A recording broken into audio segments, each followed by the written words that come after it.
Search her first. People like that always know where things disappear. The room needed someone to blame.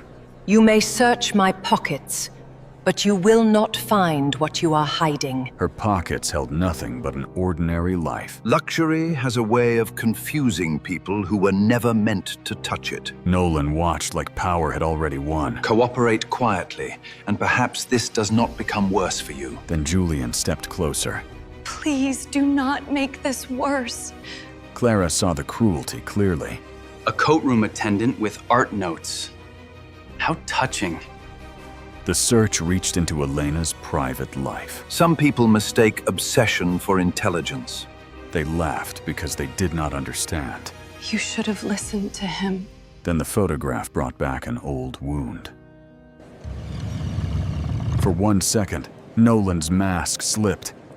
The rain is wrong. Across the room, the painting waited under golden light. Open the file before another bid is accepted. Elena saw what everyone else missed. Open the file before another bid is accepted. The rain is wrong. He was young, polished, ambitious, and eager to be seen at Nolan Varick's side. His voice was smooth when he asked Elena to cooperate. His eyes were not. Elena understood men like Julian. They borrowed power from richer men and mistook the borrowed weight for their own spine. He asked her to empty her pockets onto a small side table beside the coatroom entrance. Elena did so without argument. A folded cafeteria receipt came out first. Then a tin of peppermint lozenges, a bus card, a pencil worn nearly to the wood, a pair of cotton gloves used for handling delicate fabrics, and a small photograph creased at the corners. The photograph showed a man with gentle eyes standing beside an old workbench, his hands stained with the dust and varnish of a life spent restoring damaged things. Julian glanced at it as if it were meaningless. Nolan did not. His gaze paused for only a fraction of a second, but Elena saw it. She had trained herself to notice small things. The hesitation before a lie, the uneven shine of fresh varnish, the way a guilty man's eyes recognize a ghost before his mouth does. Nothing in her pockets belonged to Mrs. Rowe. That should have ended the matter. Instead, Nolan allowed the silence to sharpen. He implied that clever theft did not always reveal itself immediately. Julian, taking the hint, asked to search Elena's bag. A few guests looked uncomfortable then, but discomfort wasn't courage. Clara Whitestone, the gallery owner, stood near the podium with her fingers pressed around the auction notes. Elena saw Clara's face tighten. For a moment, it seemed possible that she might object. But Nolan's foundation funded Clara's restoration wing. Nolan's friends sat on boards that controlled loans, donations, and prestige. Nolan's collection had made Whitestone Gallery important. So Clara looked at the floor, and Elena handed over her bag. Inside it, Julian found a wallet, aspirin, a folded scarf, a notebook, and an old key tied to a faded blue ribbon. The notebook made him pause. He opened it without permission, and for the first time that evening, Elena felt something colder than humiliation move through her. The notebook was not valuable to anyone else, but it held years of her private work. Dates from auctions, fragments of shipping records, pigment notes, names of collectors, restoration clues, and references to artworks whose histories had been cleaned too carefully. Julian flipped through it too quickly to understand the meaning of anything he saw. Words like cobalt, craquelure, overpaint, Van Acker frame mark, and Marlowe reference meant nothing to him. Because he did not understand them, he decided they were ridiculous. He held the notebook up for Nolan to see, and the room began to murmur. Someone suggested that Elena might have an unhealthy obsession with the art world. Someone else wondered why a coatroom attendant would write down the names of collectors and paintings. Another guest whispered that people who spent their lives near beautiful things they could never own sometimes became strange. Elena heard all of it. She had spent years hearing what people said when they believed staff did not count as witnesses. That had been one of the reasons she took jobs like this. Rich people were careful around reporters, lawyers, rivals, and other rich people. They were rarely careful around the woman holding their umbrella. For 6 months, Elena had followed Nolan Varick through the edges of expensive rooms, charity luncheons, private previews, donor receptions, museum dinners. She had worn black vests, carried garment bags, and stood by doors while people who thought themselves untouchable forgot she had ears. Slowly, quietly, she had traced the path of one painting. The Woman Beneath the Rain. The public story was beautiful. A lost 19th century masterpiece had resurfaced through a respectable European estate. Nolan had acquired it, authenticated it, and chosen to donate it for auction so poor children could discover art. The newspapers loved it. Donors loved it. Clara Whitestone loved what it would do for her gallery. But Elena did not love the story. She had seen its name before, written in her father's final notebook, beside a sentence that had followed her for 15 years. The rain is not original. Arthur Marlowe, the man in the creased photograph, had once been one of the most respected restoration experts in the city. He was not famous in the way Nolan was famous. He did not stand beneath chandeliers or appear on magazine covers. But among those who truly understood paintings, Arthur had been trusted. He could look at a canvas and see where time ended and deception began. He knew when a signature had been strengthened to increase value, when smoke damage had been disguised, when an old frame had been paired with a younger canvas, and when a beautiful surface was hiding a crime beneath it. He used to tell Elena that art remembered every hand that touched it, honest or dishonest, and that the work of a restorer was not to make a painting look expensive, but to help it tell the truth. Then Nolan Varick entered their lives like a polished blade. Years earlier, Arthur had been asked to examine several works connected to Nolan's private foundation. At first, the job seemed ordinary.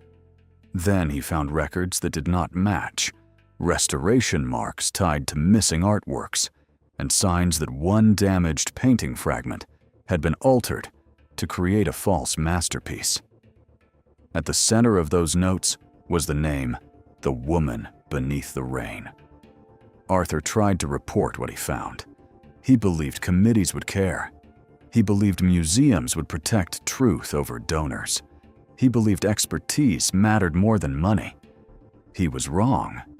Within weeks, Arthur's reputation collapsed. Anonymous accusations appeared. A forged payment record suggested he had accepted money to alter an appraisal. Colleagues stopped returning calls. A review committee dismissed his concerns without allowing a full technical debate. Nolan's world did not prove Arthur wrong. It made him too damaged to be believed. By the time Elena understood what had happened, her father was already a quieter man, sitting in his kitchen with documents spread around him, telling her not to spend her life fighting ghosts. But injustice had already begun taking him piece by piece. First his work, then his friends, then his confidence, then the small light in his eyes when he spoke about paintings. He died with his name ruined and his final report unread. After his death, Elena disappeared from the official art world. At least, that was what people thought. She stopped signing reports under her full name. She restored damaged church paintings, water-stained family portraits, and forgotten local archives. She took jobs where no one asked about pedigree. She learned more in silence than she ever could have learned in rooms full of titles. Most importantly, she learned patience. And patience had brought her to Whitestone Gallery on the night Nolan Varick planned to turn her father's buried warning into a $12 million celebration. Julian found no brooch in Elena's bag. Again, that should have ended it. But Nolan could not allow the room to understand that he had publicly humiliated an innocent woman. Men like him rarely retreat from cruelty once an audience has seen it. They expand it until the cruelty begins to look like caution. He suggested that the absence of the brooch did not prove innocence. Perhaps it had been passed to someone else. Perhaps it had been hidden in a staff area. Perhaps Elena's strange notebook showed she had come to the gala with intentions no one yet understood. Every sentence made the accusation less about jewelry and more about Elena's right to be believed. Then Julian made the mistake that changed everything. While turning another page of the notebook, he noticed the surname Marlowe and mentioned Arthur as an example of a disgraced expert who had mistaken bitterness for knowledge. The word struck Elena harder than the search. The room did not know that the man being mocked was her father. It did not know she still carried his photograph, because grief sometimes needs something small enough to fit in a pocket. It did not know the old key in her bag had once opened the studio, where Arthur taught her how to clean a century-old surface without harming the paint beneath. Nolan knew more than the room did. Elena saw it in the way his eyes sharpened when Arthur's name was spoken. Nolan took the opening. He referred to Arthur Marlowe as a fraud, whose failure had become a warning in the art world. He implied that Elena had inherited the same resentment, the same hunger to attack greatness from the outside. He did not shout. He made the insult elegant. That made it worse. For a moment, Elena looked down at the photograph on the table and felt the old pain rise in her throat. She had imagined this confrontation for years. In her imagination, she'd always been fearless. In reality, her hands were cold. Her father's name had just been dragged across a marble floor, and 100 strangers were watching her decide whether to break. But grief did not make Elena weak.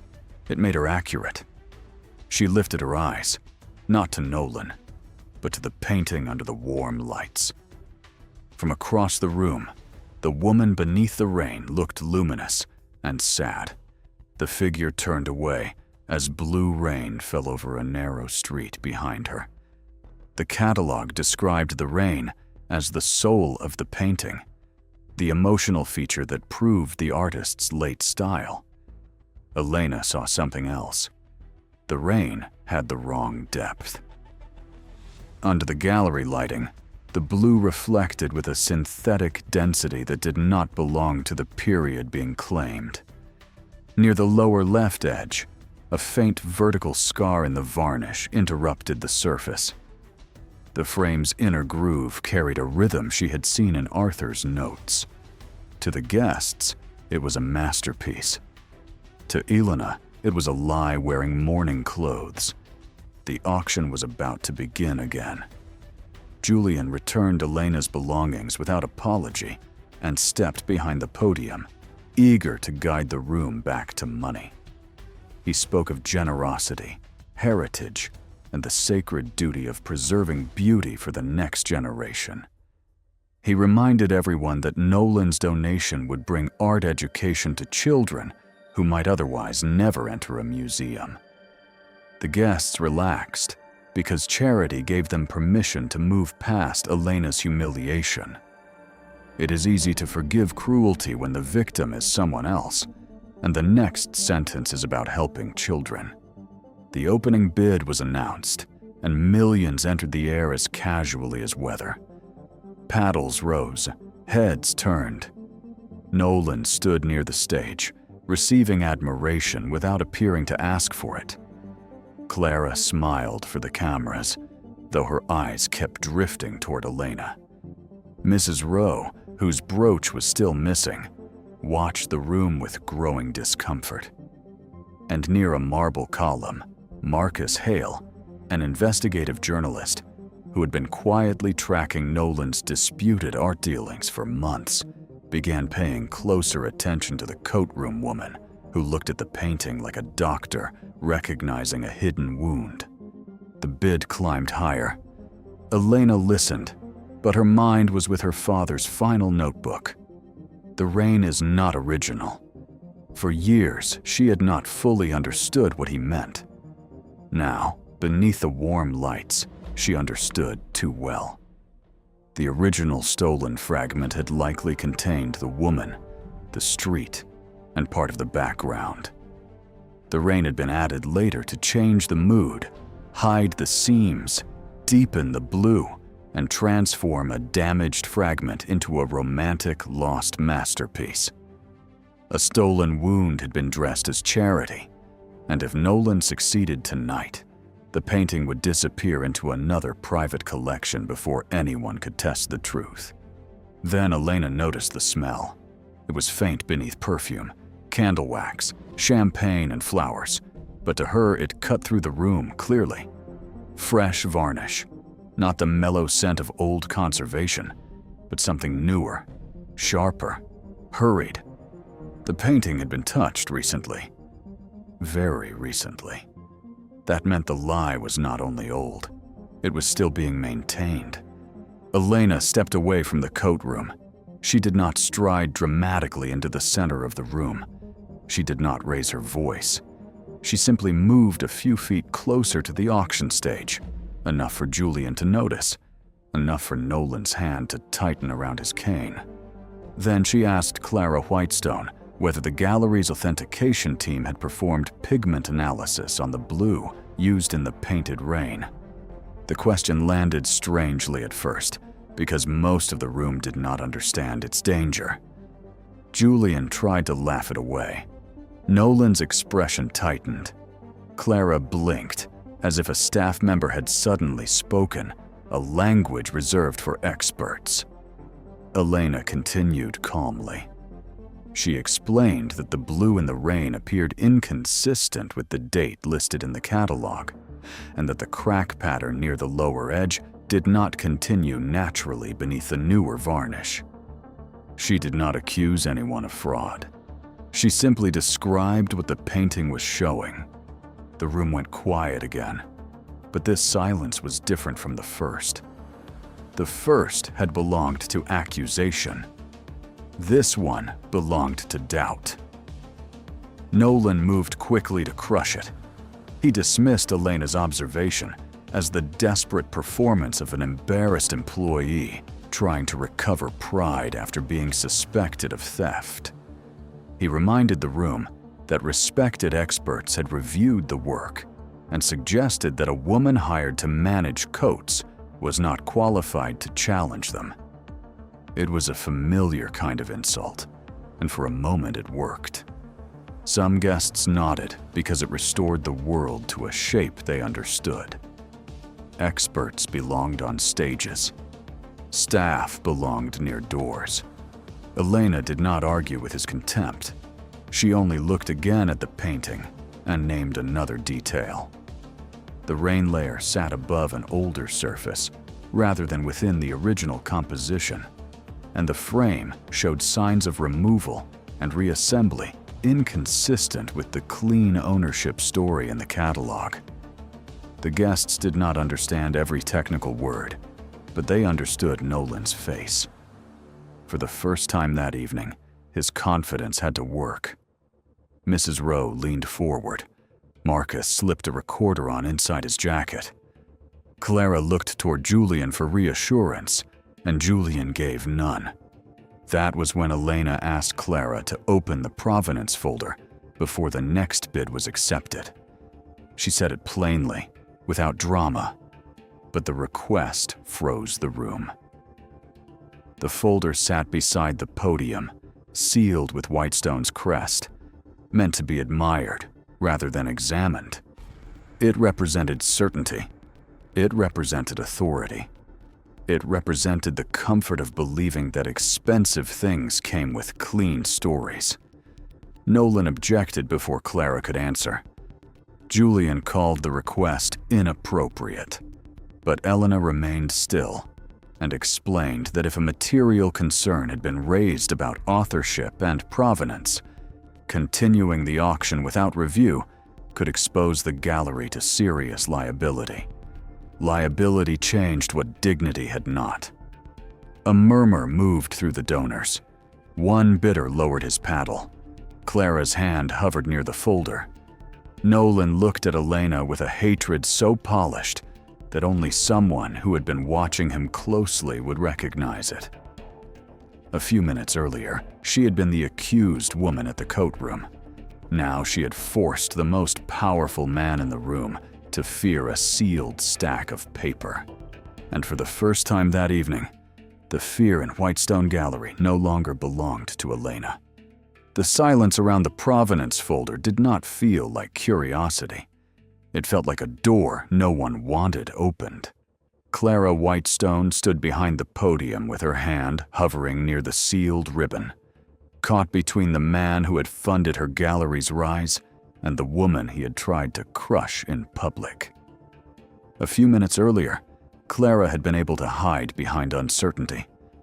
Now uncertainty had become a choice. Elena had named a technical concern. The bidding had stopped. A donor had lowered his paddle. Marcus Hale's recorder was running. Mrs. Rowe's missing brooch still had not been found. And Nolan Varick, whose entire evening had been built on control, was looking at the sealed folder as if paper itself had become dangerous. Julian Pierce moved first, because men like Julian survive by sensing what powerful men want before those men have to say it. He stepped toward the podium and reminded the room that authentication had already been performed by respected specialists. He spoke of standard procedure, private estate confidentiality, and the danger of letting an unqualified staff member derail a charity auction with speculation. His words were polished, but his pace betrayed him. He spoke too quickly, filling the room with professional language in the hope that volume could replace certainty. Earlier, his confidence had felt smooth. Now it felt rehearsed. Nolan did not rush. He understood that panic would make Elena seem stronger. Instead, he softened his voice and turned the room back toward pity. He suggested that after the unpleasant misunderstanding over the brooch, Elena might be embarrassed and trying to regain dignity in the only way she could. He made her pain sound like confusion. He made his cruelty sound like patience. He made the search of her pockets sound like an unfortunate formality. But Mrs. Rowe was watching him carefully now, and the older woman had lived long enough among wealthy men to know the difference between irritation and fear. Nolan was not offended because Elena was wrong. He was afraid because she might not be. Clara tried to find a compromise. She suggested that the provenance folder could be reviewed after the auction, privately and professionally, without disrupting the evening further. Several guests seemed relieved by the idea. It allowed them to pretend that truth had not been refused, only scheduled for later. Elena understood the trap immediately. After the auction, the painting could leave the gallery. After the auction, the buyer's lawyers could block access. After the auction, the folder could be corrected, supplemented, misplaced, or buried under procedure. A delayed truth in Nolan's world was often just a truth sentenced to die quietly. So Elena addressed Clara, not as an employee challenging her employer, but as one professional reminding another of responsibility. She explained that if the gallery accepted another bid after a material concern had been raised about authenticity and provenance, the sale itself could become a problem for every person attached to it. She did not threaten. She simply made the risk visible. That wordless shift was immediate. Dignity had not moved the room. Fairness had not moved it. But liability did. A museum trustee leaned toward his wife. A city official looked down at his program. Another bidder slowly placed his paddle on his lap. In a room built on status, the first real crack came from the fear of being named later in the wrong document. Nolan saw the shift and returned to the safer accusation. He reminded everyone that the evening's disruption had begun with a missing diamond brooch, not a painting. He suggested that Elena's sudden interest in the artwork was a convenient distraction from the fact that her notebook contained names, dates, and private collector references no coatroom attendant should have reason to possess. Suspicion rippled again through the guests. It was an ugly thing. How easily intelligence became suspicious when it appeared in someone people had already placed beneath them. The same notes that might have impressed them in a curator's hand seemed dangerous in Elena's. Elena did not deny the notebook. She explained that she had spent years studying damaged provenance records and disputed restorations because mistakes in that world could destroy lives. She did not yet explain how directly she meant that. She knew Nolan wanted to turn her father into motive and motive into dismissal. She needed the room to see the pattern before it judged the wound. Julian seized on her restraint and implied that her interest in old scandals made her unstable. He made it sound as if she had violated the room simply by knowing too much. Then Mrs. Rowe asked why no one had found her brooch. The question cut through Julian's performance. It returned the room to the first injustice, the one Nolan kept trying to use but not solve. Mrs. Rowe was not asking dramatically. Her voice carried the cold simplicity of a woman who understood that the original accusation had been allowed to hang in the air long after evidence failed to support it.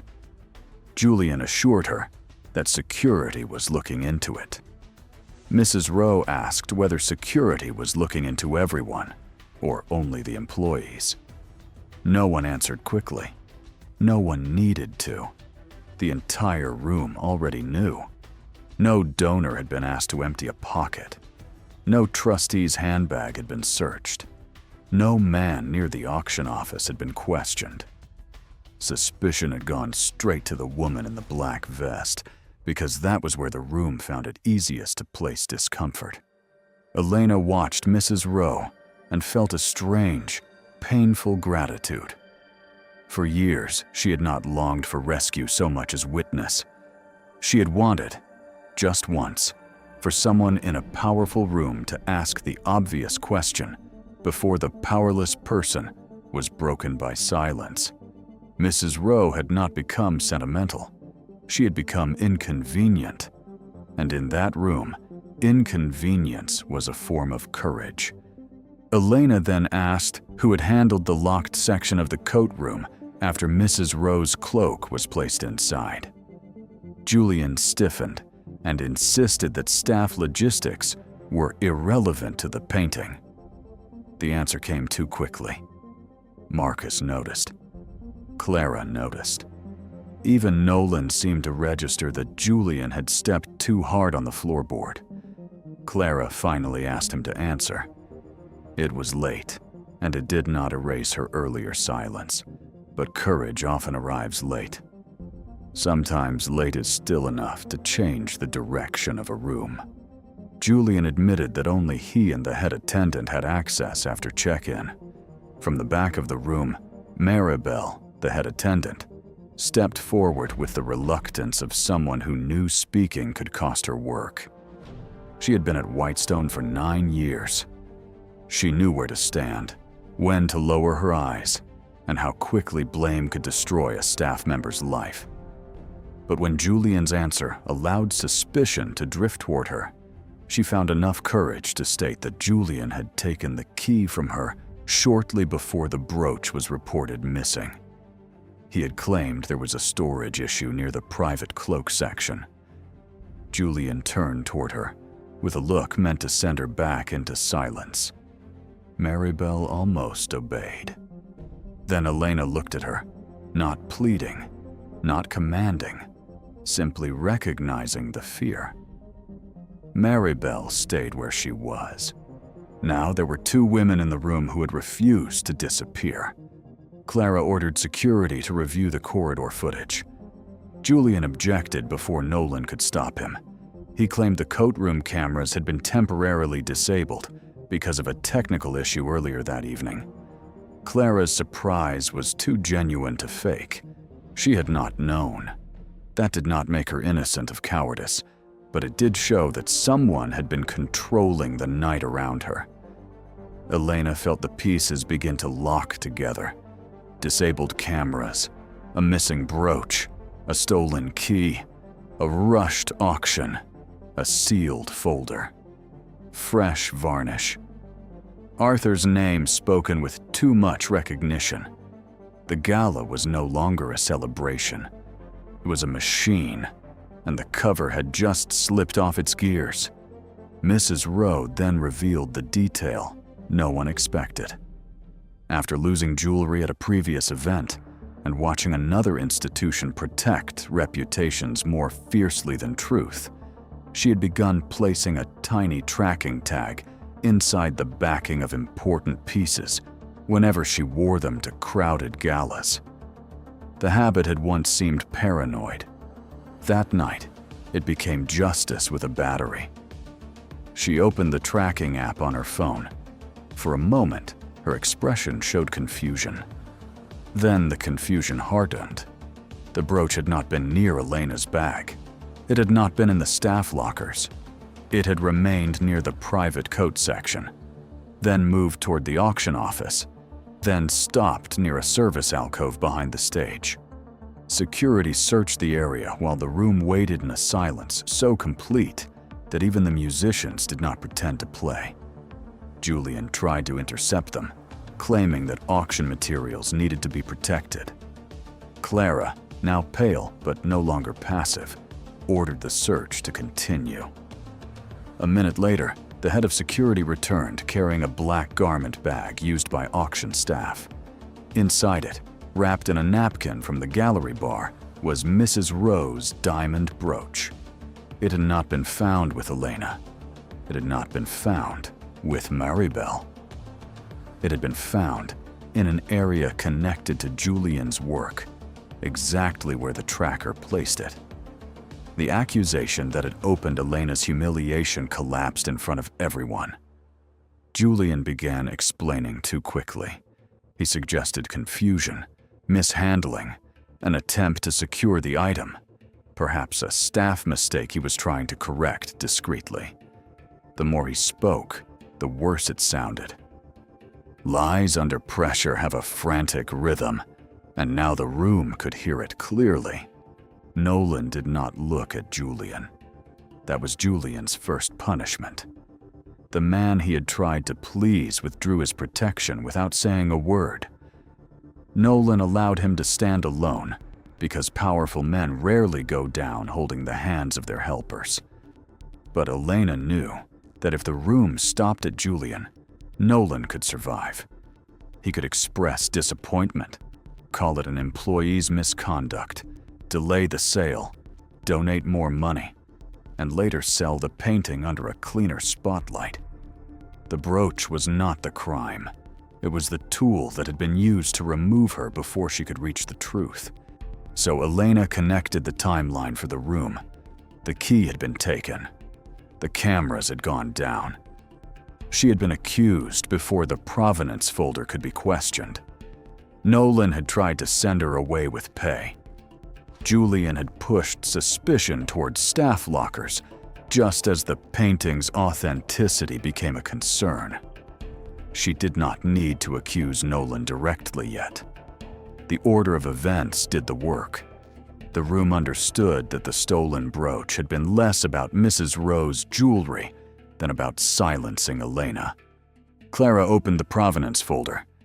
The ribbon made almost no sound as it loosened, but in the silence, it felt enormous. The first pages looked elegant, almost too elegant. A Belgian estate, a family trust, a discreet sale through a European intermediary, a donor statement, and a neat chain of ownership that seemed designed to comfort rather than inform. Elena knew that real provenance was rarely so clean. Real history had gaps, stains, changes in handwriting, difficult transfers, and inconvenient questions. False history often tried too hard to move smoothly.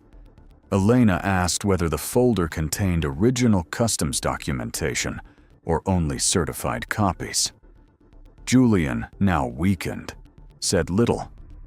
Nolan answered instead, explaining that private estates often required discretion.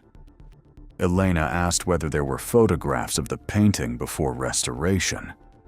Nolan said certain images were restricted to protect privacy. That answer might have satisfied the room earlier. Now it sounded like a locked door. Before restoration photographs would show whether the rain had always been there. Their absence mattered. Clara turned another page and found a restoration report from a studio in Antwerp. Elena, without touching the folder, said the studio had closed before the date on the report. Marcus checked quickly and confirmed it. The room did not understand every technical detail, but it understood contradiction. Elena then asked for the pigment analysis. Clara searched the folder. There was no pigment packet. Julian muttered that it must be with the registrar. The young registrar, frightened but honest, shook her head. She had never received one. Each missing piece made the painting heavier. The folder that had once symbolized certainty began to look like a costume made for a lie. Nolan's voice sharpened. He warned against letting amateurs interpret complex documents. Elena let the insult pass. She asked Clara to shift the painting lights from warm presentation mode to cooler examination light. Nolan objected immediately, but Mrs. Rowe supported the request, and Marcus noted that preserving the integrity of the sale required basic visual review. Clara gave the order. The light changed, and so did the painting. Under the cooler setting, the woman beneath the rain lost some of its romantic softness. The blue rain looked harsher, glacier, less naturally aged than the surface beneath it. The faint vertical scar near the lower left edge became clearer. The varnish reflected unevenly. What had looked like a mournful masterpiece from a distance now seemed troubled, as if the painting itself had been waiting for someone to stop admiring it and start listening to it. Elena explained what the room was seeing. She described how old paint ages, with a kind of internal harmony, imperfect but consistent. Cracks form according to material, pressure, climate, and time. When one section ages differently from the surface beneath it, it suggests alteration. The rain layer, she explained, did not belong to the same history as the woman beneath it. It sat above the older work, changing the mood and hiding seams. The catalog praised the rain as the painting's soul. But Elena now made the room understand that the rain was more likely the disguise. The guests listened differently. Earlier, her knowledge had seemed impossible to them because of her uniform. Now, after the brooch trap had broken and the folder had begun to fail, the same knowledge sounded like expertise. That was one of the cruelest truths of the evening. Elena had been just as intelligent when she stood by the coat room with her pockets turned out. What had changed was not her mind, was the room's willingness to see it. Then Elena asked Clara to examine the inner left groove of the frame. There, beneath darkened wax and dust meant to look old, was a small, impressed workshop mark. Most guests saw only a shallow stamp. Elena saw the past return. It was the Van Acker mark, the same mark Arthur had drawn in his notes, used during emergency reframing after a fire at the St. Orlan Museum. That museum had once reported a damaged painting fragment, missing after the fire destroyed part of its archive. The public catalog for The Woman Beneath the Rain made no meaningful mention of St. Orlan, but the frame had remembered what the documents tried to erase. For a moment, Elena could not speak. It was not weakness. It was confirmation. For 15 years, the world had called Arthur Marlowe disgraced, obsessive, bitter, and wrong. Now the frame, the pigment, the missing photographs, the false report date, and the planted brooch were all answering him. He had not imagined the truth. He had died before anyone with power was willing to hear it. Nolan attacked the moment before it could settle. He suggested that old notes and frame marks could be misunderstood, that Elena's family connection made her emotional, and that a daughter's grief was not the same as evidence. There it was at last. The attempt to put Arthur on trial through Elena. The word revenge hung in the air without needing to be spoken directly. Nolan wanted the room to believe that everything she had said came from grief rather than knowledge.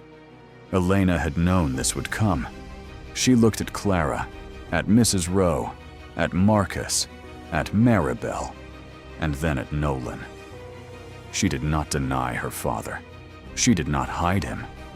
She explained that Arthur Marlowe had been the first expert to identify the woman beneath the rain as an altered work built from a stolen fragment. He had submitted concerns years earlier and was destroyed before they could be debated openly. She was his daughter. She had trained under him from childhood. She'd not come to the gala to steal a brooch or invent a scandal. She had come because the painting her father died trying to expose was about to be sold under a false history. The room absorbed her identity slowly. The Coatroom woman was no longer simply an employee with unusual notes.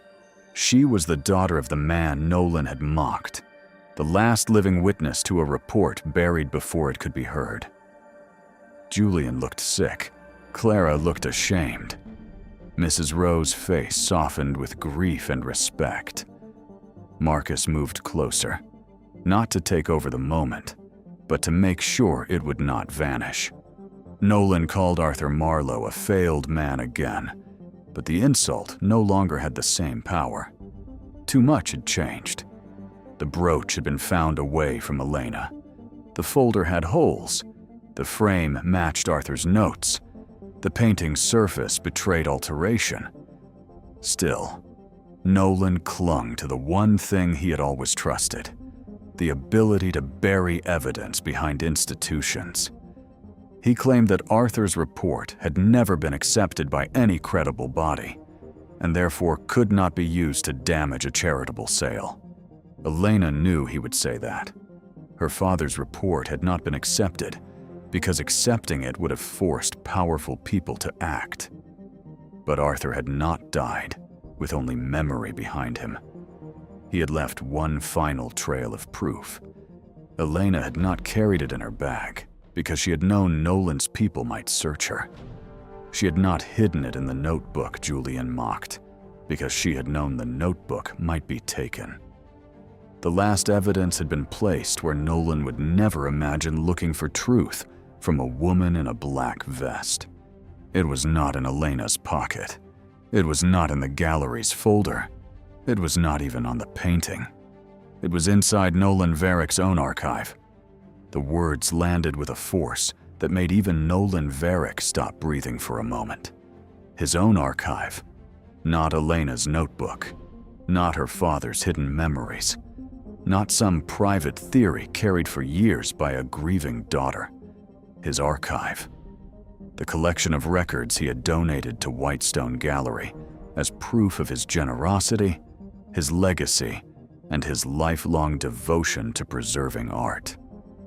The archive had been displayed that evening in a glass-walled reading room beside the main hall, arranged under soft lights for guests who wanted to admire the history of a great man before bidding on the painting that would make his name even brighter. Nolan had intended those documents to protect his image. Elena knew they could destroy it. For months, while working near the edges of rooms where powerful people forgot that staff had ears, Elena had heard fragments about the Varick Foundation archive. Julian had complained about old acquisition ledgers being moved to Whitestone before the gala. A foundation assistant had mentioned boxes of correspondence that still needed to be sorted. Nolan himself had once warned his staff that the archive was not to be treated as storage, but as legacy. That word had stayed with Elena. Legacy. Men like Nolan loved legacy because it allowed them to choose which truth survived. But archives were dangerous things. Even when curated, even when polished, even when arranged to flatter the donor, they could still carry fingerprints a liar had forgotten to wipe away. Elena asked Clara Whitestone to retrieve the acquisition ledger from the Varick Foundation display, the one marked for early Foundation purchases and conservation correspondence. Nolan objected immediately, but this time his objection did not sound like contempt. It sounded like procedure. He spoke about privacy, donor agreements, chain of custody, and the danger of letting a personal vendetta turn a charity evening into a reckless search through Foundation property. Earlier, such language might have restored his authority. Now it only made the room listen more carefully. Procedure sounded very different when it was being used as a locked door. Mrs. Rowe stepped in before Clara could retreat into fear again. She made it clear that if Whitestone refused to secure and review archive materials that might relate to the painting, she would withdraw her pledge from the gallery's education fund and make her reasons public. It was not a threat spoken with anger. It was a consequence spoken with money, and that was a language the room understood immediately. Clara looked at the painting, then at Arthur Marlowe's old report, then at Elena, whose pockets had been searched in that same room less than an hour earlier. Shame and fear moved across Clara's face, but this time, shame won. She ordered the registrar and security to bring the ledger from the archive room and to preserve every related box on site. The wait was not long, but it felt heavy. Guests who had spent the evening smiling beside Nolan now kept careful distance from him. Some looked at their phones. Some whispered to spouses. Some seemed already to be rewriting their own memories so they could later claim they had doubted him from the beginning. That was how scandal changed wealthy rooms. People did not always become moral. Sometimes they simply became cautious. Elena noticed, but she did not waste anger on it. She had learned long ago that truth did not need everyone to become brave. It only needed enough people to stop helping the lie. When the ledger arrived, it looked almost disappointingly ordinary. A heavy cloth-bound book with reinforced corners, an archival label on the spine, and pages filled with entries no casual guest would ever want to read. That was how Nolan had hidden so much. Not behind locked vaults alone, but behind boredom, procedure, and the assumption that no one unimportant would ever know what to look for. Clara opened the ledger on the table beside the provenance folder and Arthur's recovered report. 3 versions of history now sat together: the polished story, the buried warning, and the record Nolan had trusted, because he believed he controlled who could read it. Elena did not touch the ledger first. She asked Clara to turn to the section on early cultural acquisitions. There, among donor notes and conservation expenses, appeared a code that meant nothing to most of the room. BR-19. The description beside it did not say, "The woman beneath the rain." It described a weather study fragment pending surface integration. Elena let the phrase hang for a moment, then explained its meaning in plain language. Before Nolan's catalog called the painting a lost masterpiece, before the charity film called it a gift to children, before donors were asked to bid millions for it, his foundation records had described it as a fragment, not a complete masterpiece. A fragment. Nolan dismissed the interpretation as amateur speculation, but his confidence no longer carried the room. Marcus Hale checked the public catalog date against the ledger entry and confirmed the first contradiction. Nolan's foundation had reviewed and funded work on the fragment years before he claimed the painting had been discovered through a European estate. The timeline was impossible. Either the public story was false, or Nolan's own records were. For the first time, the donors were not looking at Elena as the disruption. They were looking at Nolan as the problem. Clara turned the next page. Attached to the ledger was a conservation invoice approved through Nolan's foundation. The language was technical, almost dull. Surface integration, chromatic adjustment, atmospheric unification. To the guests, it sounded like restoration jargon. To Elena, it was a confession wearing gloves. She explained that those terms meant someone had paid to make separate painted areas appear continuous, to adjust the color mood, and to create a unified atmosphere across old and new layers. In simpler words, someone had paid to make a damaged fragment look like a complete painting. The rain, the very feature the catalog praised as the soul of the artwork, had been part of that transformation. Then Clara found the line that broke the room open. At the bottom of one internal note, written beside the invoice approval, was a warning that committee review should be avoided until the Marlowe issue had been contained. Not answered, not investigated, not debated. Contained. Elena stared at the word as if it had reached across 15 years and placed a hand around her father's throat. That was what Arthur had been to them. Not an expert, not a man, not a father with a lifetime of careful work behind him. An issue, a problem, a risk to be contained before donors, trustees, and the market could be disturbed by truth. Nolan tried to fight it. He claimed the initials on the approval were not proof, that staff often used shorthand, that the phrase referred to damage control around Arthur's false accusations. But the room had too many pieces now. The planted brooch, the disabled cameras, the false report date, the missing pigment analysis, the frame mark from St. Orlan, Arthur's old photographs, the ledger describing a fragment, the invoice describing alteration, the note naming Marlowe before the scandal became public.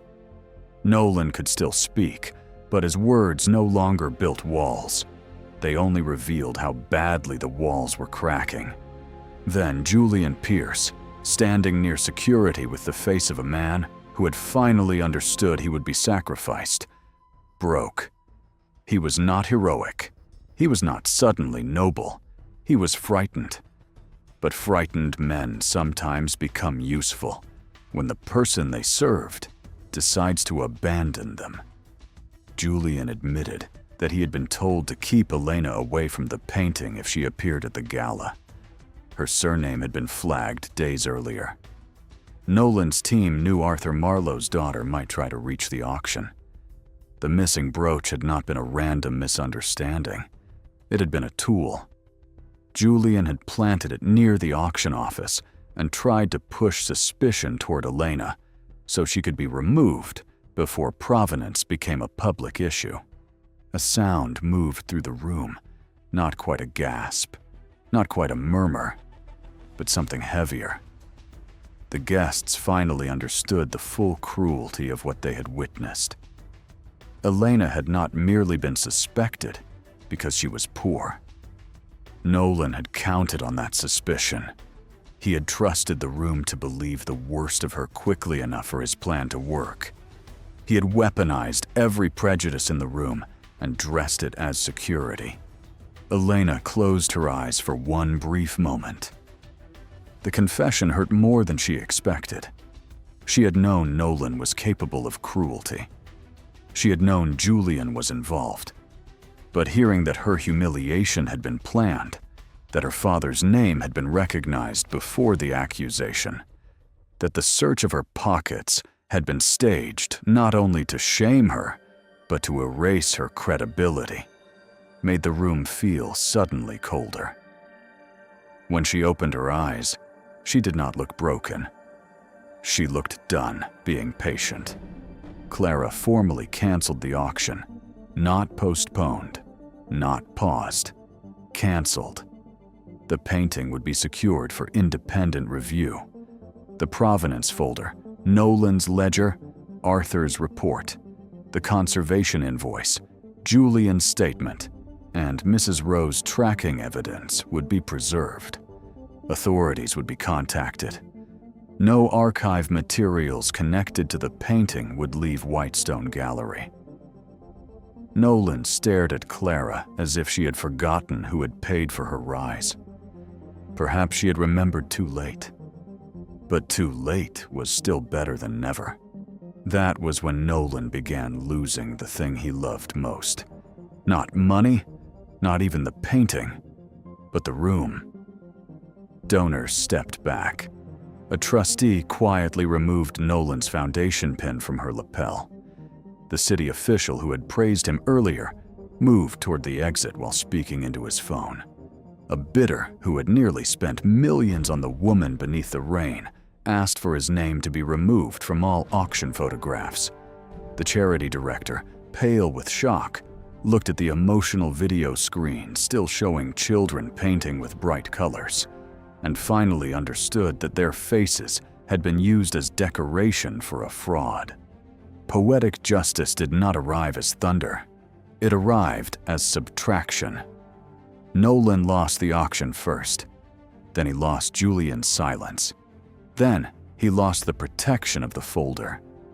Then he lost the loyalty of donors who had loved his money more than his character. The painting he had planned to use as proof of his generosity became evidence of his greed. The archive he had built to preserve his legacy became the archive that exposed him. And the woman he had tried to reduce to a thief became the witness who connected every piece of the lie.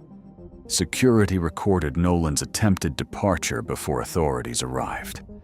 The symmetry was impossible to ignore.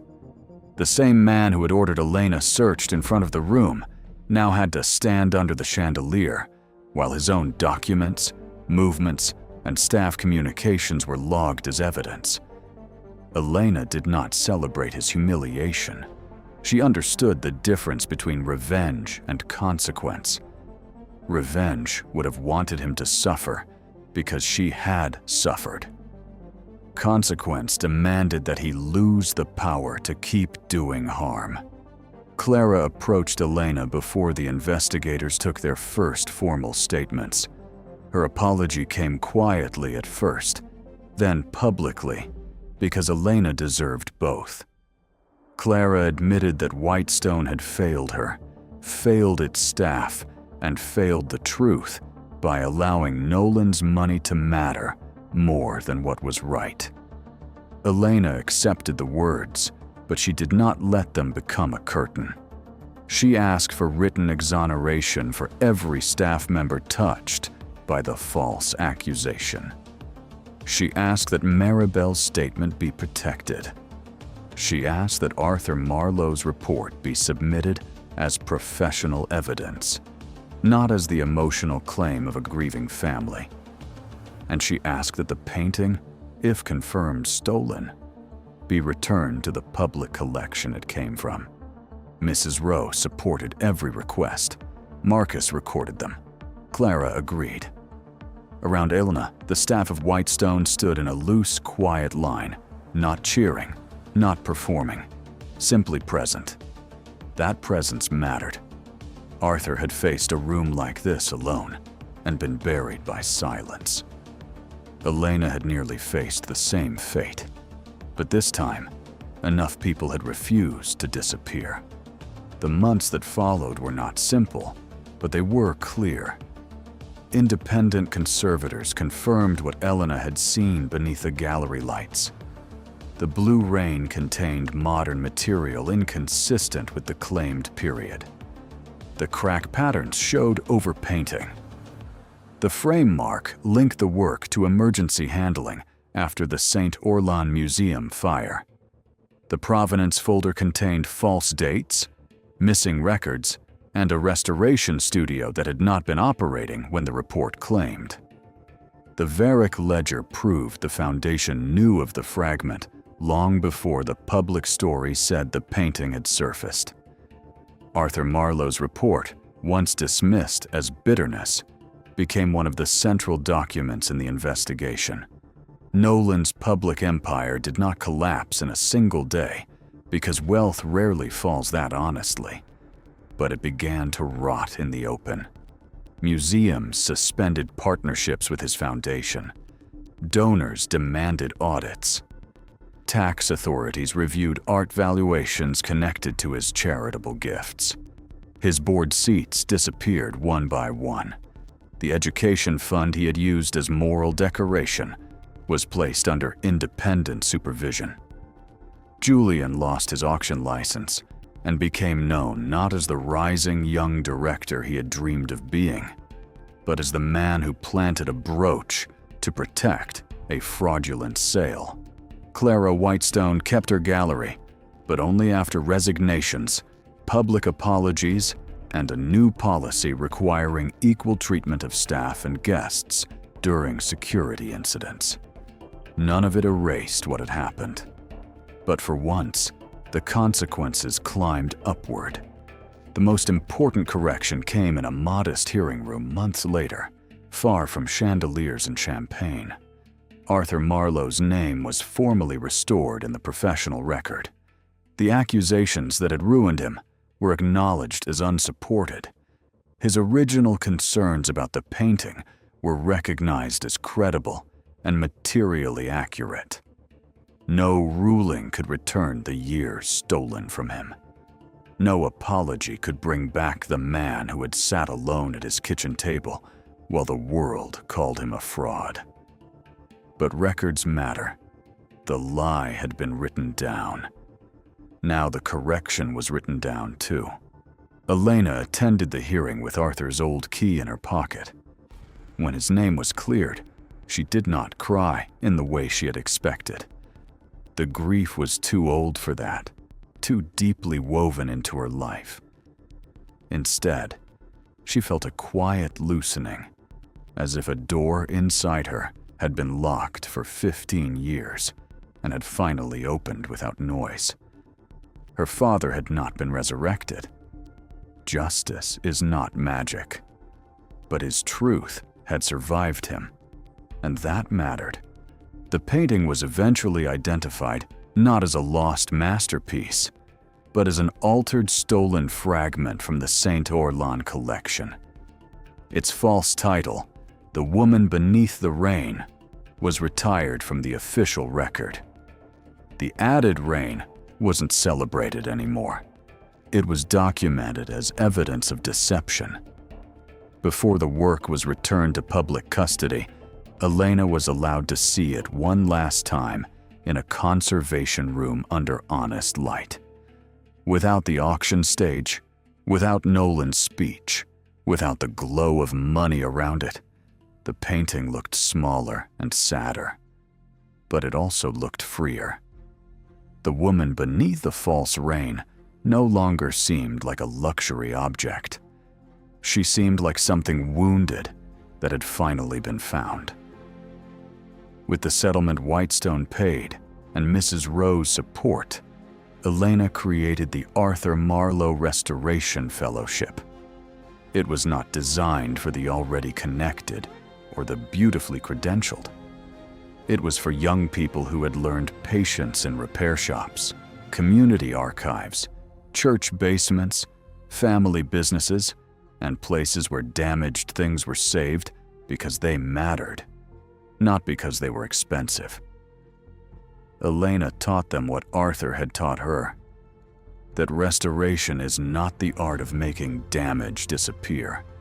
It is the discipline of understanding what happened, preserving what is true, and refusing to make a lie more beautiful than the thing it covers. On the first morning of the fellowship, Elena placed her father's old key in a small frame near the entrance. It no longer opened his studio. That building had been sold years ago and remade into apartments for people who would never know what had been lost there. But the key still opened something. It opened memory. It opened purpose. It opened a room where young people without privilege could learn to see what others overlooked. Beneath the key, Elena placed a sentence from Arthur's final notes. Truth does not become less true because powerful people refuse to hear it. Years later, people would remember the gala in different ways. Some remembered the canceled auction. Some remembered the planted brooch. Some remembered Nolan's face when his own archive turned against him. But Elena remembered the side table near the coat room, where her peppermint tin, bus card, pencil, gloves, notebook, and father's photograph had been laid out like evidence of a life the room had decided was small. She remembered that no one apologized when the brooch was not found in her bag. She remembered how quickly people were willing to doubt a woman in uniform, and how slowly they were willing to question a man in a tuxedo. That memory never fully stopped hurting, but it became useful. It shaped the way she taught. It shaped the way she listened to guards, cleaners, attendants, assistants, and interns. It shaped the way she reminded every student that the truth often speaks first, through people no one invited to the podium. In the end, Elena did not prove that a coat-room woman could secretly belong among the powerful. She proved something far more important. She proved that power had never been the measure of truth. Nolan Varick had a foundation, a gallery wing, a sealed folder, wealthy friends, and a room full of people ready to believe him. Elena had a notebook, an old key, a father's damaged name, and the patience to look closer than everyone else. That was enough. So the next time you see someone standing quietly near a door, carrying coats, cleaning tables, guarding a hallway, or doing the kind of work that makes other people's comfort possible, remember Elena Marlowe. A uniform is not a measure of a mind. Silence is not proof of weakness. And sometimes, the person everyone overlooks is the only one who has been watching closely enough to save the truth from being sold. If this story reminded you that dignity should never depend on status, leave a like, share it with someone who still believes truth matters, and tell us in the comments whether you would have spoken up before the room changed sides. The slap changed everything. You do not tell me no! Daniela stood frozen, stunned and deeply hurt, unable to understand why she had been slapped for simply doing her job. Did anyone see that? Her badge became a weapon. People in your position should know better. She had only followed protocol. This corridor is restricted. Please return to reception. Helen knew the truth. She was helping me. Vivian's lie found protection. Get her out of my hospital. I never want to see her here again. I'll handle it.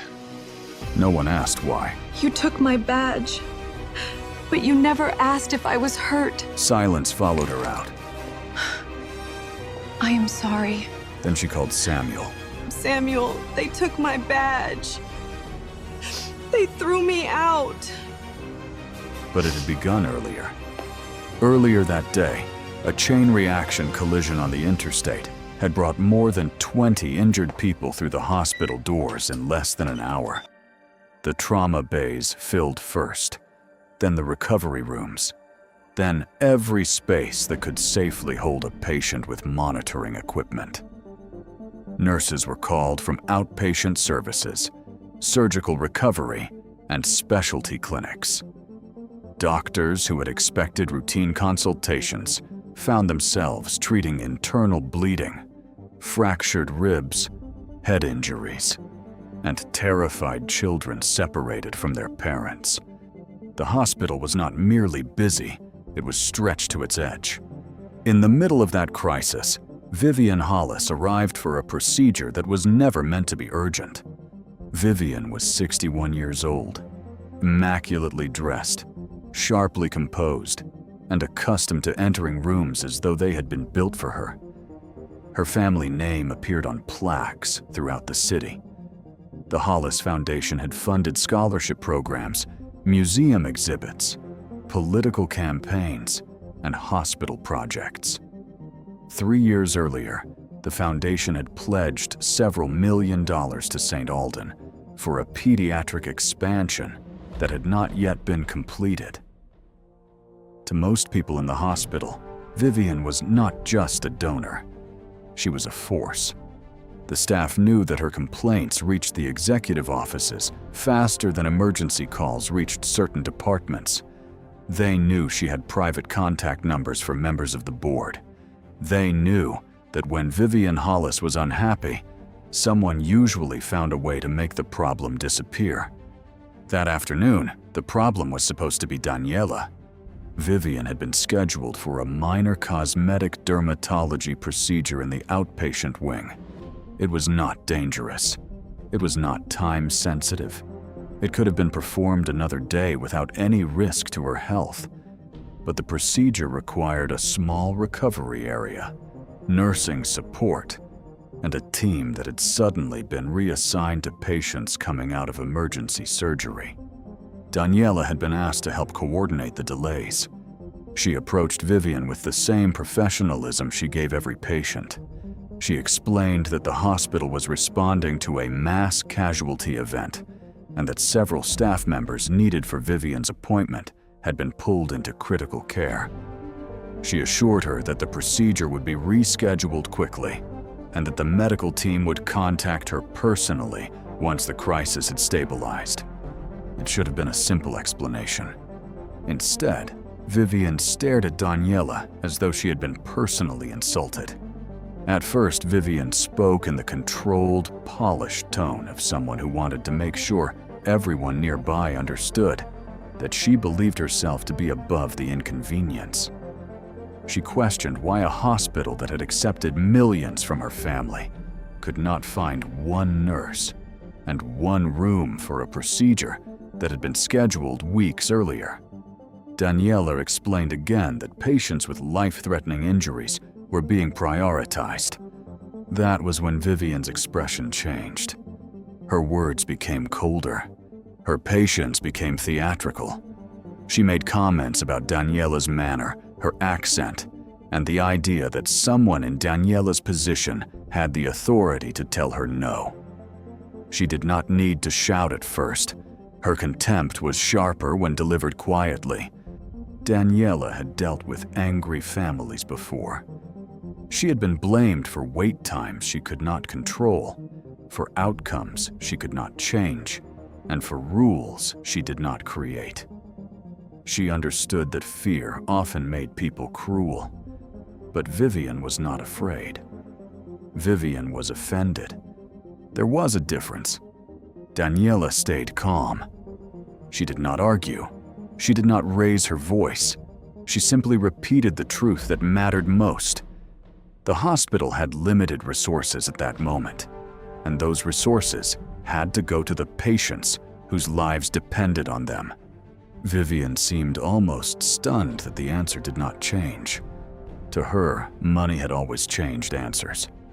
When she realized Daniela would not bend, Vivian removed her phone from her handbag and called Graham Mercer.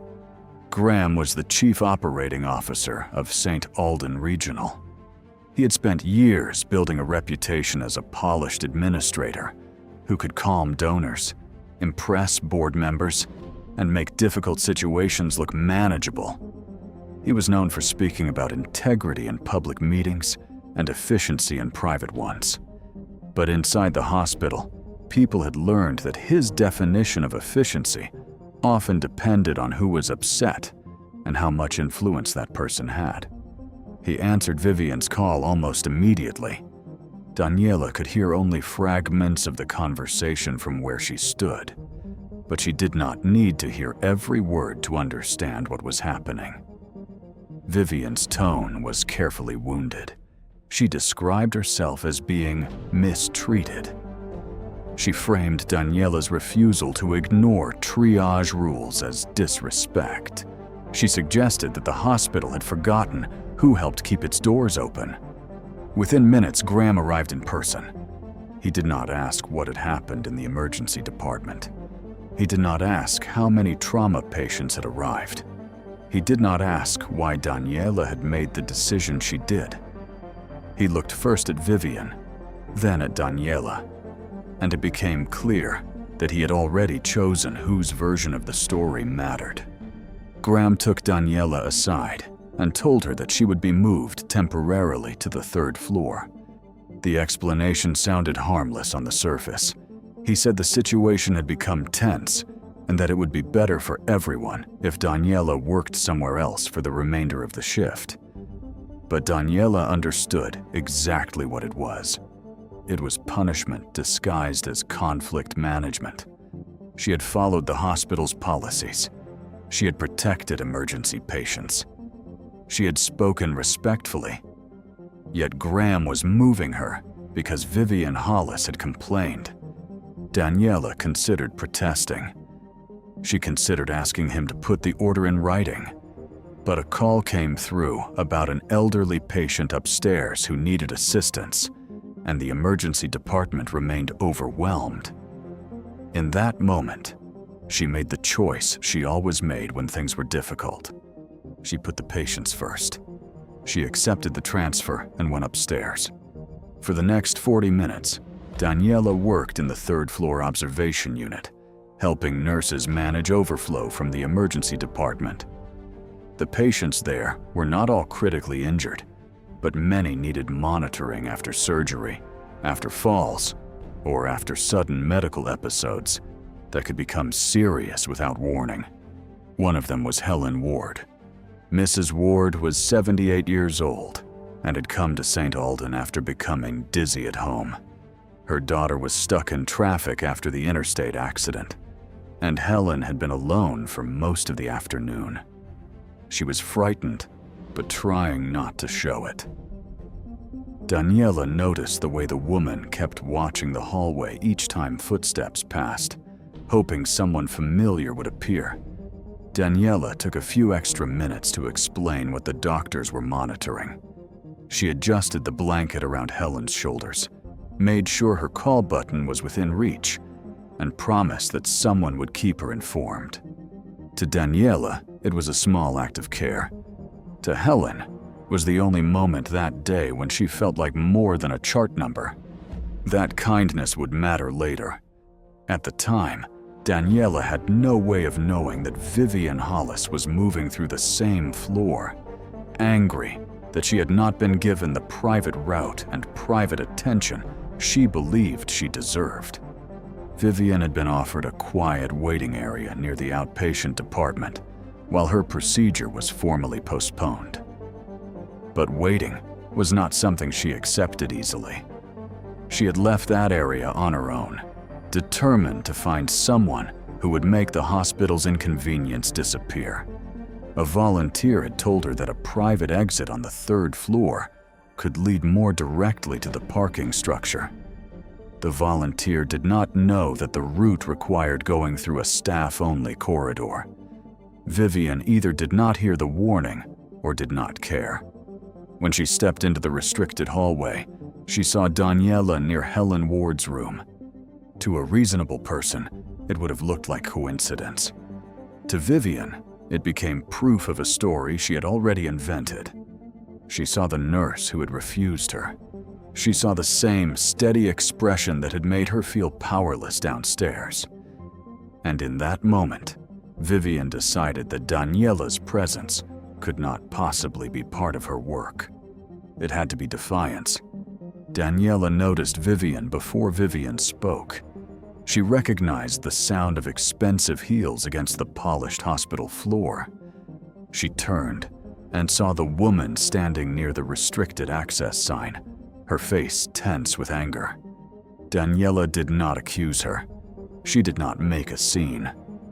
She simply reminded Vivian that she was in a staff-only area and offered to help her return to the public corridor. That should have ended it. But Vivian had already crossed the line where reason mattered. She began raising her voice. She accused Daniela of following her. She suggested that Daniela had been waiting for a chance to embarrass her again. Her words were loud enough to draw attention from nearby rooms and the nurses' station. Daniela tried to keep the situation contained. She told Vivian that she was assigned to the 3rd floor and had been there since being moved by administration. She said that the hallway was restricted for patient safety and that Vivian needed to leave the area. Vivian did not want an explanation. She wanted a target. She stepped closer. The air in the corridor seemed to change. People began to watch, but no one stepped forward. The orderly with the linens stopped near the wall. A respiratory therapist paused outside a room. Dr. Megan Blake emerged from the charting station with a look of concern, then hesitation. Vivian reached for Daniela's hospital badge. The motion was so sudden that Daniela barely had time to react. Vivian pulled the badge free from its clip, looked at Daniela's name, then held it as though it were proof that she had the right person. She accused Daniela of harassing a donor. She accused her of making threats. She accused her of disrespecting the hospital. None of it was true. Daniela did not shout back. She did not try to grab the badge. She did not even defend herself in the way Vivian seemed to expect. The restraint on Daniela's face only seemed to make Vivian angrier, because there was nothing she could use as evidence of aggression. So she created it. The slap came fast. It was hard enough to turn Daniela's head to the side. Helen Ward saw it from the doorway of her room. Dr. Megan Blake saw it from only a few feet away. The orderly saw it. The respiratory therapist saw it. The nurses near the station saw it. Several people saw the exact moment Vivian became the aggressor. And yet, in the first seconds afterward, no one said a word. Daniela slowly turned back toward Vivian. One hand rose to her cheek, not dramatically, not with anger, but almost as though she needed to confirm what had just happened. Vivian stood there breathing heavily, looking less ashamed than triumphant. She knew what her money had bought her in the past. She knew that people often chose safety over truth. Then Graham Mercer arrived. No one knew who had called him. Perhaps Vivian had done it herself. Perhaps someone at the front desk had already alerted his office. Either way, he appeared with the speed of a man who understood that a powerful donor in distress could become a public relations disaster. He walked into the corridor, took one look at Vivian, and went directly to her. He asked if she was all right. He asked if she needed medical attention. He asked if anyone had made her feel unsafe. He did not ask Daniela why her cheek was red. He did not ask why Vivian was standing in a restricted hallway. He did not ask the people who had witnessed the incident what they had seen. Vivian told Graham that Daniela had confronted her again. She claimed that the nurse had followed her upstairs and behaved aggressively. She implied that she had only reacted because she felt threatened. Graham listened as though every word were already proven. Then he turned to Daniela. His expression was not angry. That would have been easier to understand. It was colder than anger. It was the expression of someone who had decided that one employee's dignity was an acceptable price for protecting a donor relationship. He asked Daniela to hand over her badge. For the first time that day, something inside her seemed to shift. Not because she was guilty, not because she believed anyone had the right to treat her this way, but because she realized the hospital was not even pretending to care about the truth. She handed him the badge. Graham informed her that she was being placed on administrative leave pending review. He did not say that Vivian had struck her. He did not mention witnesses. He did not say an investigation would begin immediately.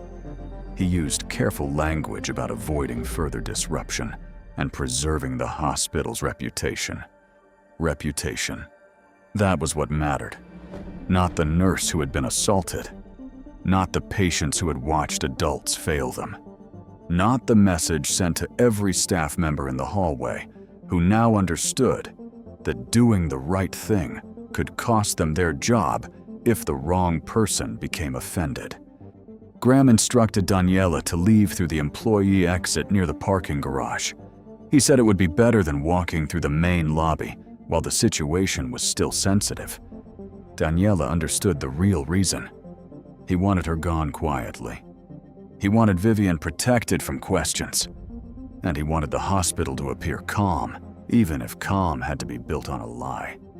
As Daniela walked toward the back exit, she passed the same people who had watched Vivian strike her. Some looked ashamed. Some looked frightened. Some could not meet her eyes at all.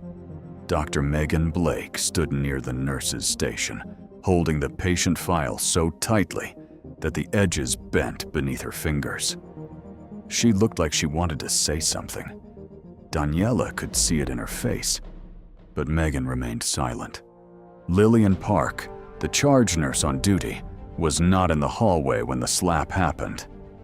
She arrived minutes later and saw only the aftermath.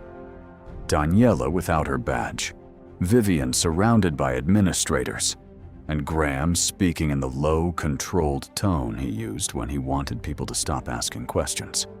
Lillian had worked at St. Alden for more than 20 years. She had watched Graham reward obedience and punish resistance. She had seen nurses move to undesirable shifts after speaking too openly in meetings. She had seen staff members blamed for problems created by budget cuts. She had learned to protect herself by staying careful. But when she saw Daniela walking toward the employee exit with one hand pressed lightly against her cheek, something in Lillian's carefully built silence began to crack. Daniela did not cry in the hallway. She waited until she reached the parking garage. Outside, the late afternoon sun had started to fade behind the city buildings. Ambulances still arrived at the emergency entrance on the other side of the hospital. From where Daniela stood, she could hear distant sirens and the faint hum of traffic. Life was continuing as though nothing had happened. Her phone felt heavy in her hand. For several minutes, she did not call anyone. She sat in her car without starting it, staring at the badge clip still attached to her uniform, even though the badge itself had been taken away. That small, empty piece of plastic seemed to say everything. 8 years of loyalty, reduced to an absence. Eventually, she called Samuel Reed. Samuel was not a politician. He was not a lawyer. He was not someone who enjoyed using his title to intimidate people. He was a physician, the director of emergency services for Horizon Medical Alliance, one of the largest regional health systems in the state. He had spent most of his career working in emergency medicine, where decisions had to be made quickly, and where the difference between arrogance and competence could mean the difference between life and death. He understood pressure. He understood grief. He understood that hospitals could be flawed places run by people who were too tired, too ambitious, or too afraid. But when Daniela told him what had happened, he did not interrupt her with promises of revenge. He listened. She told him about Vivian's appointment. She told him about the interstate accident.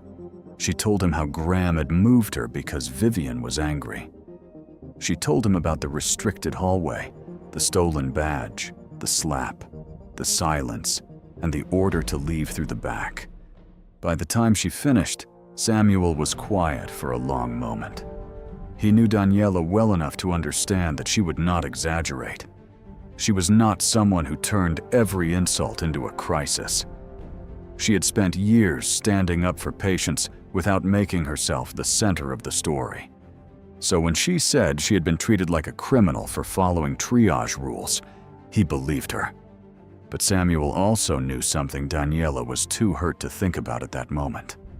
The next morning, he was scheduled to visit St. Alden Regional as part of Horizon's preliminary evaluation of a possible merger. Horizon had been considering whether to bring St. Alden into its network, a move that could mean new equipment, expanded trauma services, financial stability, and access to a larger regional system. St. Alden wanted that merger badly. Graham Mercer wanted it badly too. Samuel did not tell Daniela that he would use the visit to punish anyone. He did not promise that Vivian would regret what she had done. He did not suggest that his title could erase the humiliation Daniela had suffered. Instead, he reminded her of something she had told countless patients and families over the years. When the truth matters, details matter. He encouraged her to write down everything while it was fresh. The timeline, the names of witnesses, the location, the words Graham used, the fact that Vivian had entered a restricted corridor, the fact that Daniela had been transferred to that floor by Graham himself, the fact that no one had asked her for a statement before taking her badge. Daniela spent most of the night doing exactly that. She wrote slowly at first, then more steadily. The more she recorded, the clearer the pattern became. This was not only about one woman losing her temper. It was about a hospital administrator who had chosen a donor over a nurse before the assault had even happened. By midnight, Daniela had completed a formal complaint. She included no dramatic language, no insults, no threats, only facts. The next morning, Graham Mercer arrived at St. Alden, expecting to host an important meeting with Horizon Medical Alliance. He expected polished presentations, financial projections, and conversations about expansion. He expected to emphasize the hospital's strong community reputation and the promise of the pediatric wing the Hollis Foundation might help complete. Instead, he found Samuel Reed standing in the executive conference room. For a brief moment, Graham did not recognize him.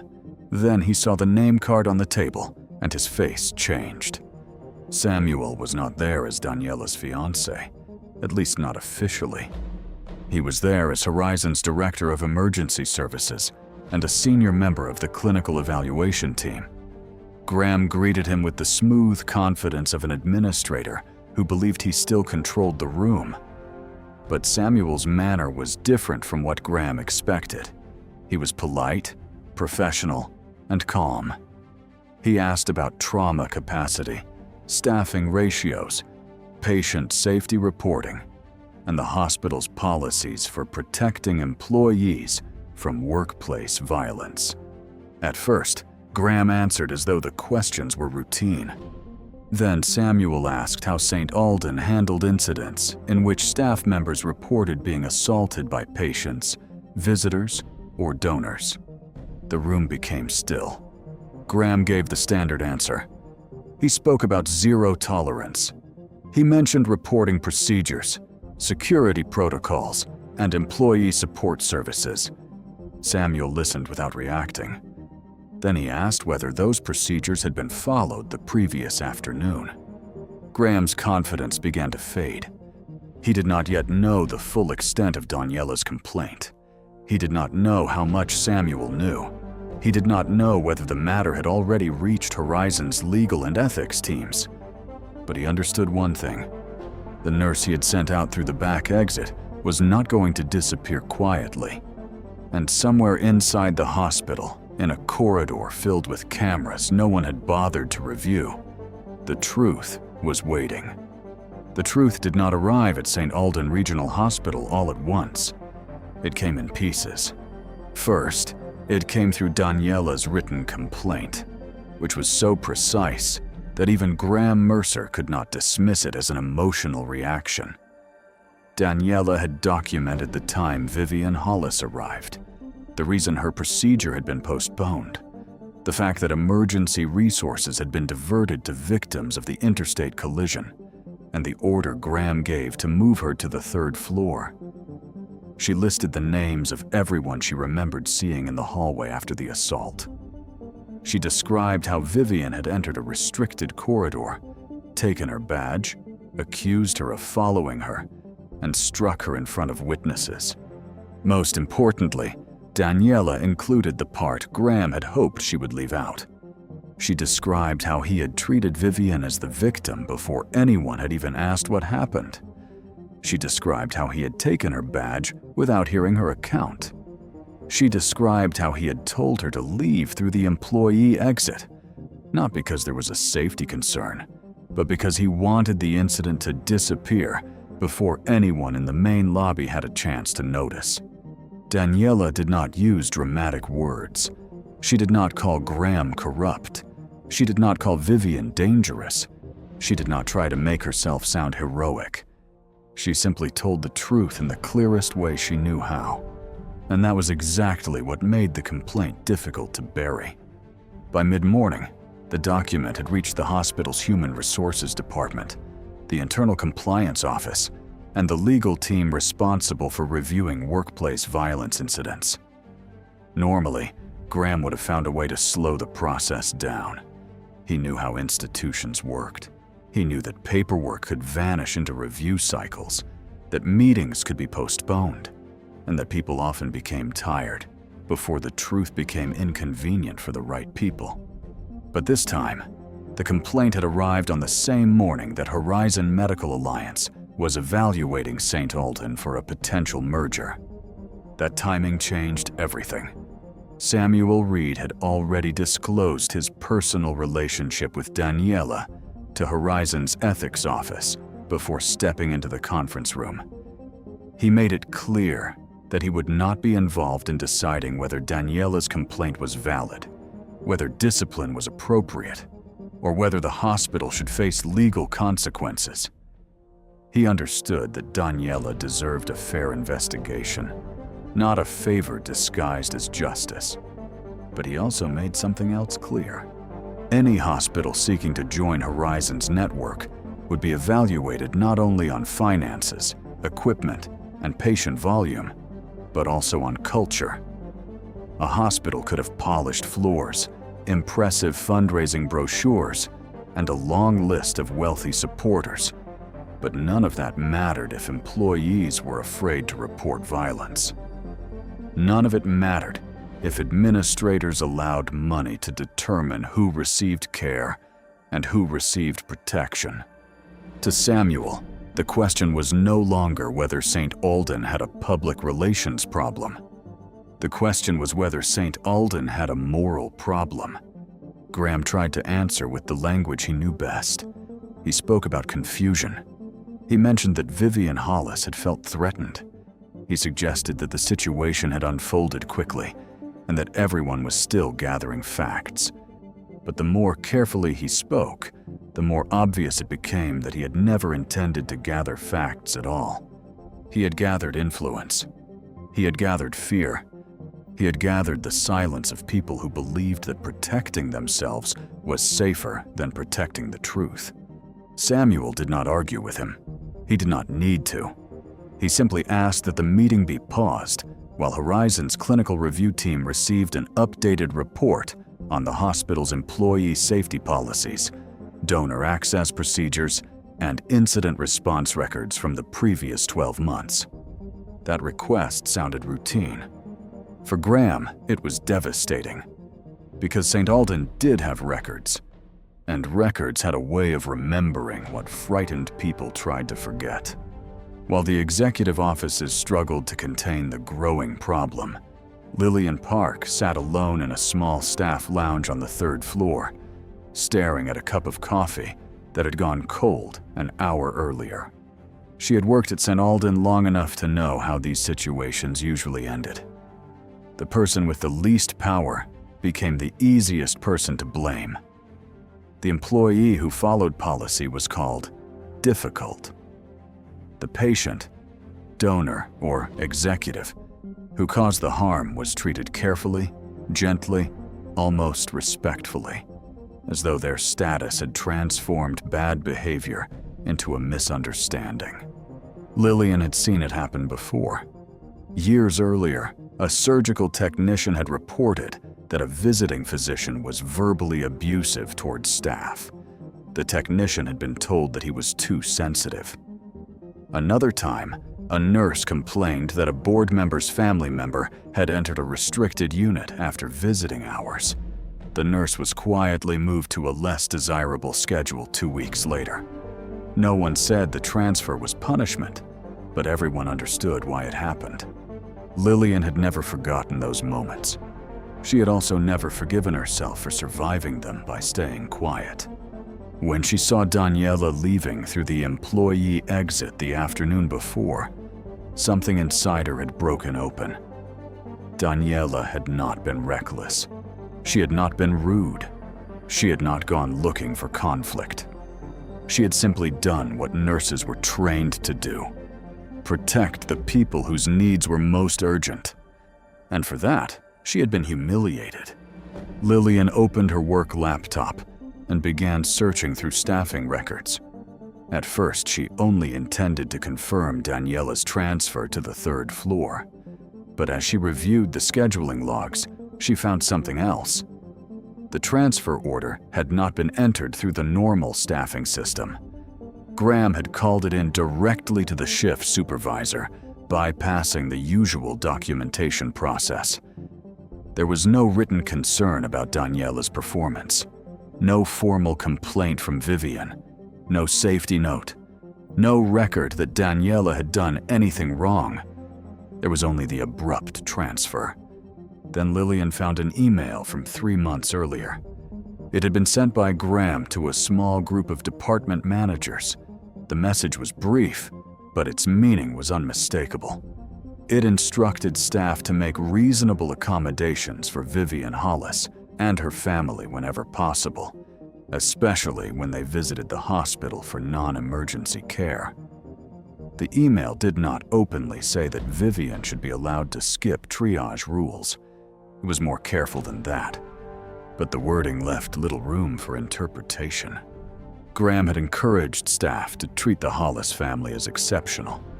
In a hospital, exceptional treatment could become dangerous very quickly. Lillian read the message 3 times. Then she forwarded it to the compliance office. She added a statement of her own. For the first time in years, she did not soften the truth. She explained that Graham's approach had created a culture in which employees believed powerful donors could complain their way around medical policy. She described how staff members had learned to avoid conflict with Vivian even when her requests were unreasonable. She admitted that she had not spoken up sooner because she feared retaliation. Her hands shook as she pressed send, but after the message disappeared from her screen, Lillian felt something she had not felt in a long time. She felt lighter. Not because the fear was gone, because she had finally stopped allowing fear to decide who she was. Across the hospital, Dr. Megan Blake was facing a different kind of battle. Megan had become a doctor because she believed medicine was an act of courage. She had imagined courage as the ability to work through exhaustion, make difficult diagnoses, deliver bad news, and stand steady when families were falling apart. She had not imagined that courage could also mean speaking when everyone around her was silent. The moment Vivian slapped Daniela had replayed in Megan's mind all night. Each time she remembered it, she saw something new. She saw the way Daniela had not moved toward Vivian. She saw the way Vivian grabbed the badge first. She saw the way Graham arrived and immediately turned his attention toward the woman with money instead of the nurse with a red mark across her face. Megan knew exactly what had happened, and she had said nothing. At first, she told herself that it was not her place. Then she told herself that security cameras would reveal the truth anyway. Then she told herself that she had patients to care for and could not risk creating more chaos. But beneath every excuse was the same ugly fact. She had been afraid. Megan had heard stories about Graham. Everyone had. She knew he had influence over staffing, promotions, and performance reviews. She knew he could make a person's work life miserable without ever saying anything that could be proven. But by the next morning, another thought had become impossible to ignore. Daniela had been afraid too, and Daniela had still done the right thing. Megan went to the compliance office and asked to provide a statement. At first, the investigator looked surprised. The official report from the previous day contained no mention of an assault. It only referred to a disagreement involving a donor and a staff member.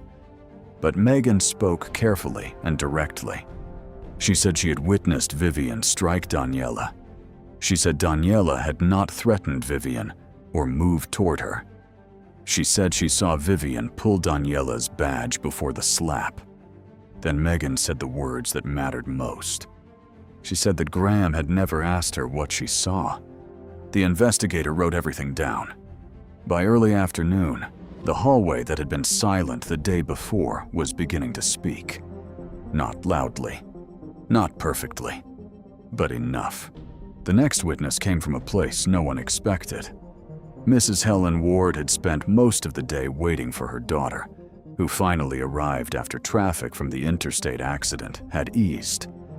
Helen had been tired, frightened, and overwhelmed by the hospital environment. But when she heard from a nurse that Daniela had been sent home after an incident, she immediately asked to speak with someone in charge. Helen did not know anything about Vivian Hollis. She did not know about the Hollis Foundation, the merger, or the executives meeting upstairs. She did not know Samuel Reed's title. She only knew what she had seen from her room. She told the investigator that Daniela had been kind to her when she felt alone. She described how the nurse had explained her condition, adjusted her blanket, and made sure she understood what was happening. Then she described the woman who entered the hallway, angry and loud. Helen said Vivian had accused Daniela before Daniela had even spoken. She said she remembered hearing Vivian claim that Daniela had followed her, but Helen knew that was impossible because Daniela had been on the floor long before Vivian arrived. She had seen Daniela checking on patients, speaking with nurses, and helping near the observation rooms. Helen's statement did more than confirm the assault. It destroyed the story Vivian had tried to create, because it established that Daniela had not been following anyone. She had been working. Meanwhile, the security department was reviewing the cameras. Graham had assumed the hallway footage would be unclear. He remembered that the third-floor corridor had been under renovation months earlier, and he believed the camera near the restricted access sign had been removed or turned at an angle that would not capture the confrontation. What he did not know was that the hospital had upgraded several cameras after a previous incident involving an unauthorized visitor. The system had been designed to store footage automatically on an external server, not on equipment controlled by the local administration. That meant no one inside St. Alden could quietly erase it. The security supervisor, a man named Robert Kell, had worked at the hospital for 14 years. He was not easily impressed by wealthy visitors or executive pressure. His job had taught him that truth often looked different from the first story people told. When he reviewed the footage, he found exactly what everyone feared and hoped to see. Vivian entered the restricted corridor alone. Daniela was already there, assisting with patient care. Vivian approached Daniela first. Daniela did not chase her, threaten her, or block her way. She simply spoke to her from a respectful distance and gestured toward the public hallway. Then Vivian took Daniela's badge. Then Vivian slapped her. The camera did not capture every word clearly, but it captured enough. It captured the truth. Robert also pulled the access control logs. Vivian had not been authorized to enter the third-floor staff corridor. Daniela's badge had been scanned on that floor because Graham had ordered her transfer there. The timeline matched Daniela's complaint perfectly. The evidence was not emotional. It was not opinion. It was not influenced by money, fear, or reputation. It was time-stamped. And because it was time-stamped, it was almost impossible to deny. When the footage reached the compliance office, the tone of the investigation changed immediately.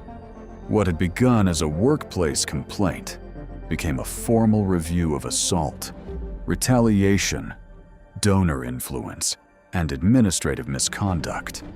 Vivian Hollis was contacted by the hospital's legal department and informed that the incident was under active investigation. At first, she reacted with disbelief. She insisted that Daniela had provoked her. She said she had felt threatened. She implied that the hospital was turning against her because a powerful outsider had become involved. But then she learned about the camera footage. For the first time, Vivian's certainty wavered. She had spent years believing that money protected her from consequences, not because she thought of herself as a villain, but because she had grown used to a world that rearranged itself around her. Restaurants found tables, offices returned calls. People apologized, even when she was the one who had behaved badly. She had mistaken accommodation for respect. She had mistaken fear for loyalty. And now, for the first time in a very long time, she was discovering that neither could change a recording. Graham Mercer reacted differently. Vivian was angry. Graham was terrified. He knew the video alone could end his career. But the deeper investigation threatened to expose more than one bad decision. As compliance officers reviewed emails, staffing records, donor access notes, and executive communications, they began to see a pattern. Graham had not merely tried to protect Vivian after the assault. He had been protecting her for years.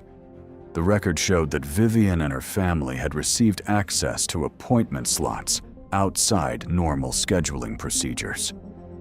On several occasions, staff had been pressured to move other patients, sometimes without clear medical reasons. There were emails where Graham described the Hollis family as essential to the hospital's future and encouraged managers to avoid upsetting them under any circumstances. He had never written the words that made the arrangement illegal. He was too careful for that. But the intent was everywhere, in the unusually fast responses to Vivian's complaints, in the special treatment notes hidden inside administrative emails, in the way staff members were warned to be flexible whenever the Hollis name appeared, in the way Daniela had been moved without documentation, and in the way Graham had tried to send her out through the back door before anyone could ask questions. The investigation revealed something else that made the board even more alarmed. The Hollis Foundation had not actually completed the donation it had promised for the pediatric expansion.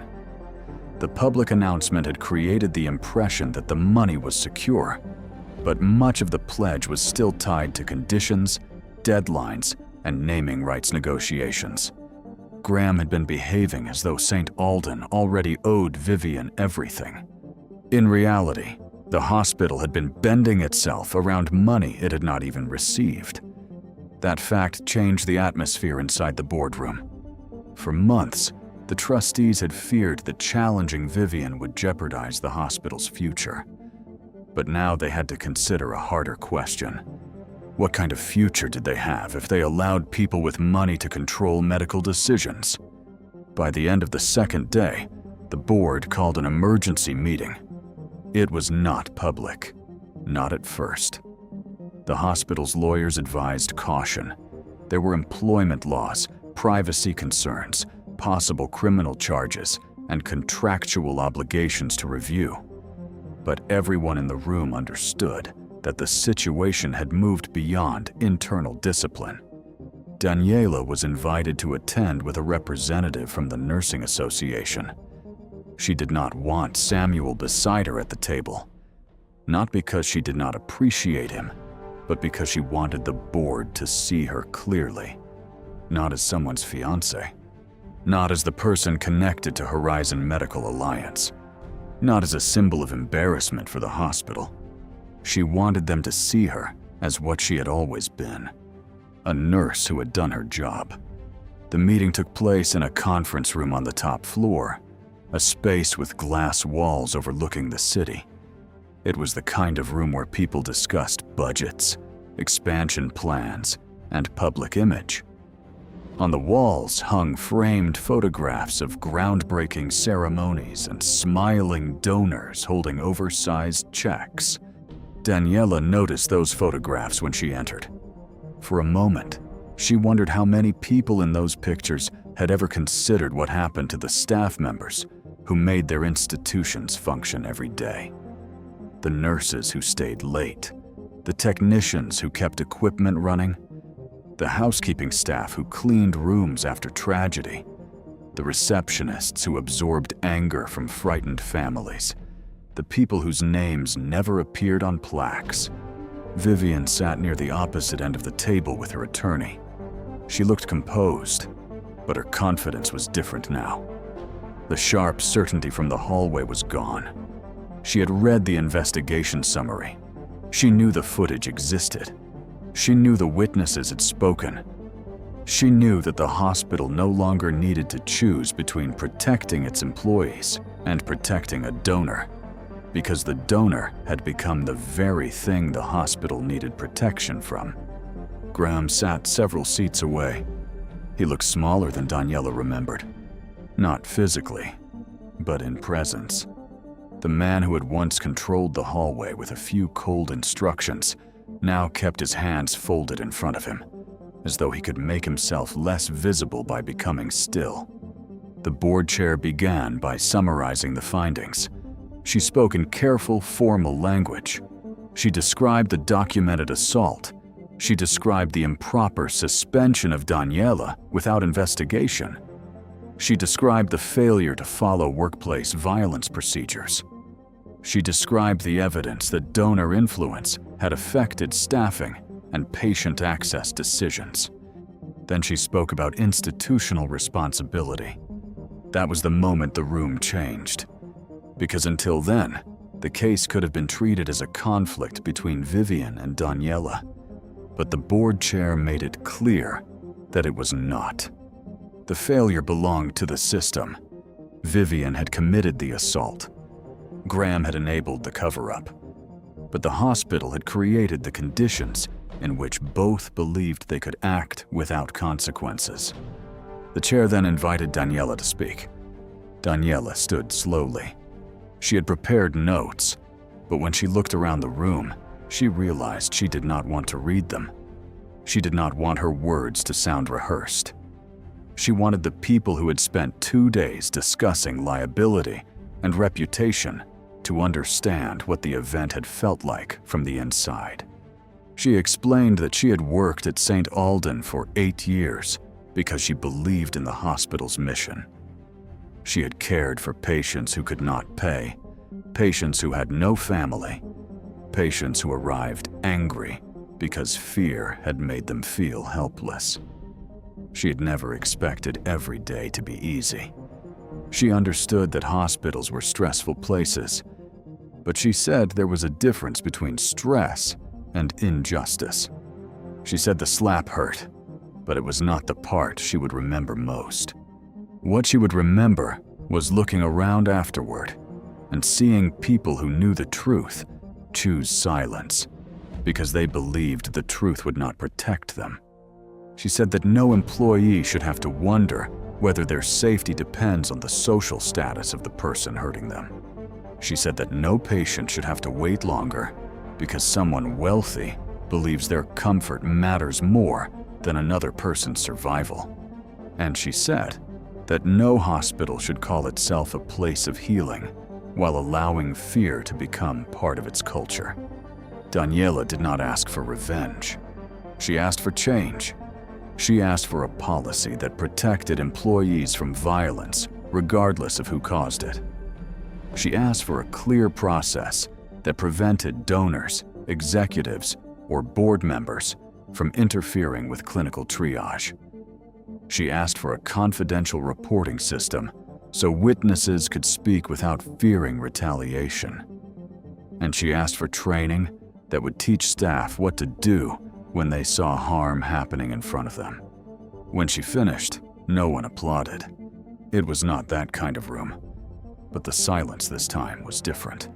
It was not fear. It was shame. Vivian's attorney spoke next. He attempted to frame the assault as an isolated lapse in judgment.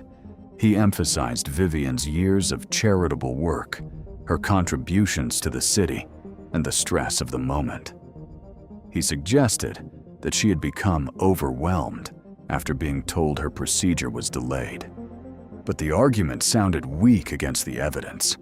Stress did not explain entering a restricted corridor. Stress did not explain taking Daniela's badge. Stress did not explain inventing a false story. And stress certainly did not explain why Vivian expected the hospital to punish the woman she had struck. When Vivian finally spoke, she did not offer a full apology. Not yet. She said she regretted that the situation had escalated. She said she never intended for Daniela to be harmed. She said she had felt ignored and disrespected. But even in that moment, she still spoke as though the greatest injury had happened to her. Daniela watched quietly. She understood something Vivian did not. An apology that begins with self-pity is not an apology. It is another attempt to avoid accountability. The board adjourned for private deliberation. The decision took several hours. During that time, Samuel remained outside the process. Horizon's legal team had advised him not to participate in any decision involving Daniela directly, and he respected that boundary. But he sat with her in a quiet waiting area near the executive offices, not speaking much, not trying to solve anything, simply making sure she did not have to face the day alone. At one point, Daniela asked him whether he thought the board would actually do the right thing. Samuel did not answer with certainty. He had worked in healthcare long enough to know that institutions often changed slowly, even when the truth was obvious. He knew that board members worried about lawsuits, public image, donor relationships, and financial stability. He knew that people sometimes chose the least painful option instead of the right one. But he told her something else. Whatever the board decided, the truth had already changed the hospital. The hallway was no longer silent. The witnesses had spoken. The footage existed. The emails existed. And once people had seen how fear had shaped their choices, they could not pretend they had not seen it. Late that afternoon, the board called everyone back into the conference room. The chair read the decisions one by one. Vivian Hollis was immediately banned from all non-emergency access to St. Alden Regional Hospital. She would no longer be permitted to visit the hospital as a donor, guest, or member of any advisory group. Her foundation's naming rights agreement for the pediatric expansion was terminated. The board also voted to return all unused funds tied to the naming arrangement rather than allow the hospital's future to remain connected to her influence. For Vivian, it was a blow unlike anything she had experienced. Her name had always opened doors. Now it was being removed from one. The board also confirmed that the hospital would cooperate fully with law enforcement regarding the assault. The security footage and witness statements were turned over to the district attorney's office. Vivian's wealth could hire attorneys. It could delay some things. It could soften some public embarrassment. But it could not make the video disappear. Graham Mercer was suspended immediately pending termination proceedings. The board cited his failure to protect an employee, his improper handling of the incident, his retaliation against Daniela, and his repeated use of donor influence to interfere with hospital operations. A separate audit would review every case in which special treatment had been given to high-profile donors or board-connected individuals. For Graham, the punishment was more painful than losing a title. He had built his career around being indispensable. He had convinced himself that he was protecting the hospital by keeping powerful people happy. He had told himself that compromises were necessary, that everyone benefited from the money, that someone had to manage difficult personalities. But now the truth was impossible to avoid. He had not protected the hospital. He had weakened it. He had taught staff that policy could be bought. He had taught donors that influence came before ethics. And he had helped create the exact environment that allowed Vivian Hollis to believe she could strike a nurse and walk away untouched. Daniela was formally reinstated with full back pay for the time she had been placed on leave. The board issued a written apology, acknowledging that the hospital had failed to protect her. It also committed to establishing a new Employee Safety and Witness Protection Council, led jointly by frontline staff and independent compliance officers. Daniela was asked to help design the program. At first, she hesitated. She did not want a title given to her as a gesture. She did not want to become a symbol used in a press release and forgotten once the headlines faded. She wanted assurance that the council would have real authority, real reporting channels, and real protection for employees who spoke up. The board agreed. Lillian Park would serve beside her. Dr. Megan Blake volunteered to help create mandatory training for physicians and staff on bystander intervention, workplace violence, and ethical escalation. The program would teach people how to document incidents, how to intervene safely, and how to report retaliation without losing their jobs. For Megan, it was not enough to say she was sorry. She wanted to make sure the next person in her position would know what courage looked like before it was too late. Helen Ward received a letter from the board thanking her for her statement. She laughed when her daughter read it aloud, saying that she had only said what anyone should say when they see someone being treated badly. But that was exactly why her statement mattered. Helen had no title, no influence, no professional obligation. She had simply chosen not to look away. The criminal case against Vivian moved more slowly than the hospital investigation. Legal processes often did. Months passed. News outlets reported on the suspension of Graham Mercer and the termination of the Hollis naming agreement. Public reaction was divided at first. Some people praised the hospital for acting. Others argued that Vivian's years of charity should not be erased by one terrible moment. But the security footage changed the conversation. Once people saw what had happened, it became difficult to describe it as a misunderstanding. Vivian eventually accepted a plea agreement on a misdemeanor assault charge. She was ordered to complete community service at a nonprofit medical clinic, attend a behavioral accountability program, and remain away from Daniela. The court also required her to make a financial contribution to an independent employee safety fund, though Daniela made it clear that she did not want the money treated as forgiveness. No amount could undo what happened, but it could help protect someone else.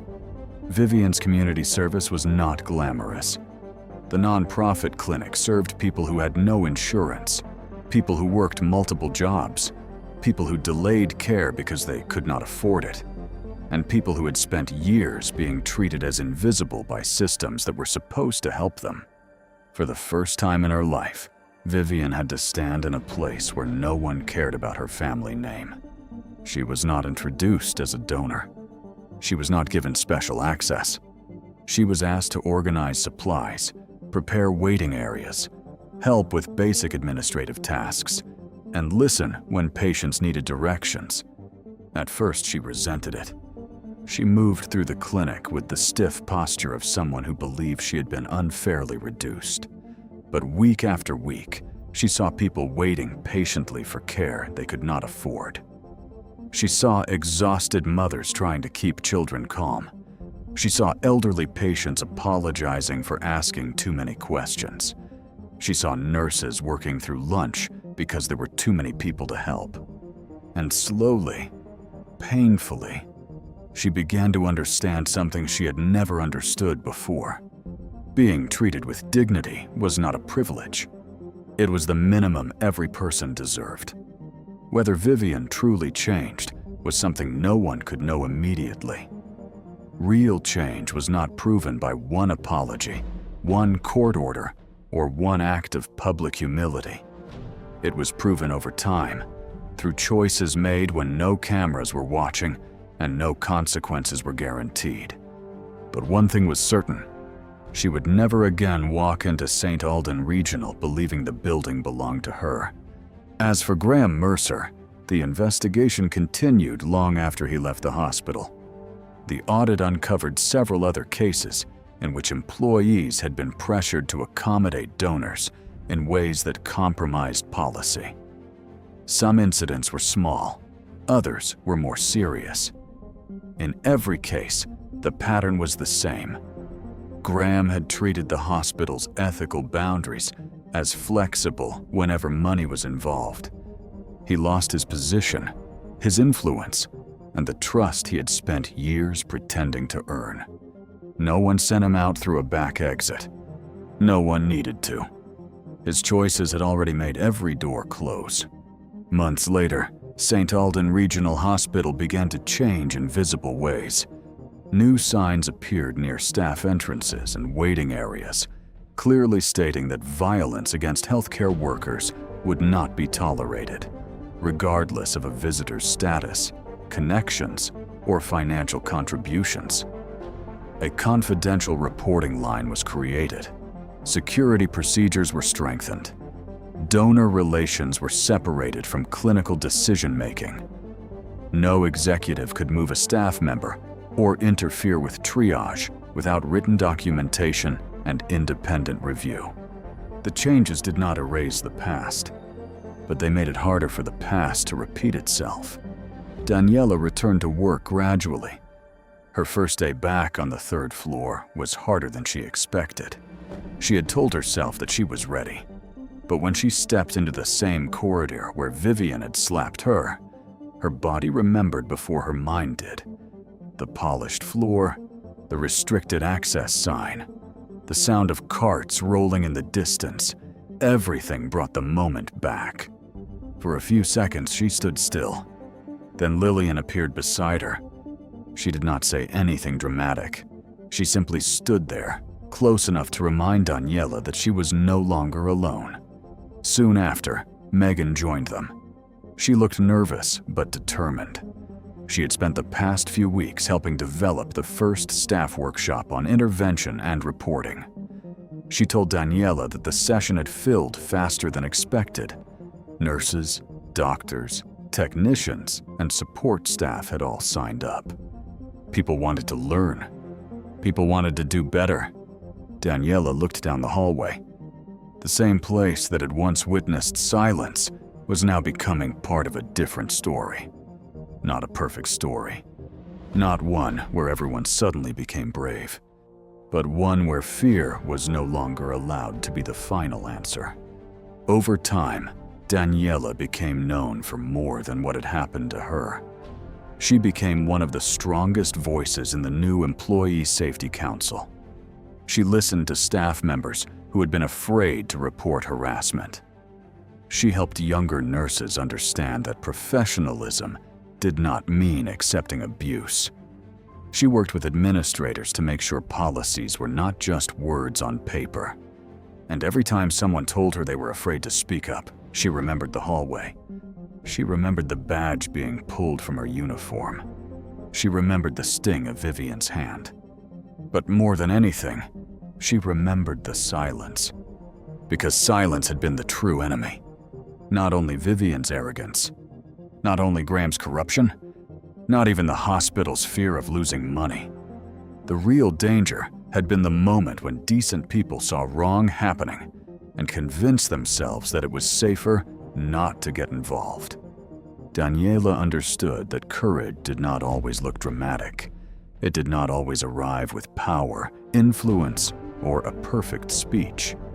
Sometimes it looked like an older patient giving an honest statement.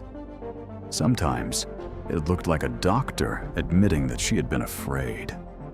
Sometimes it looked like a nurse forwarding an email she had kept hidden for months.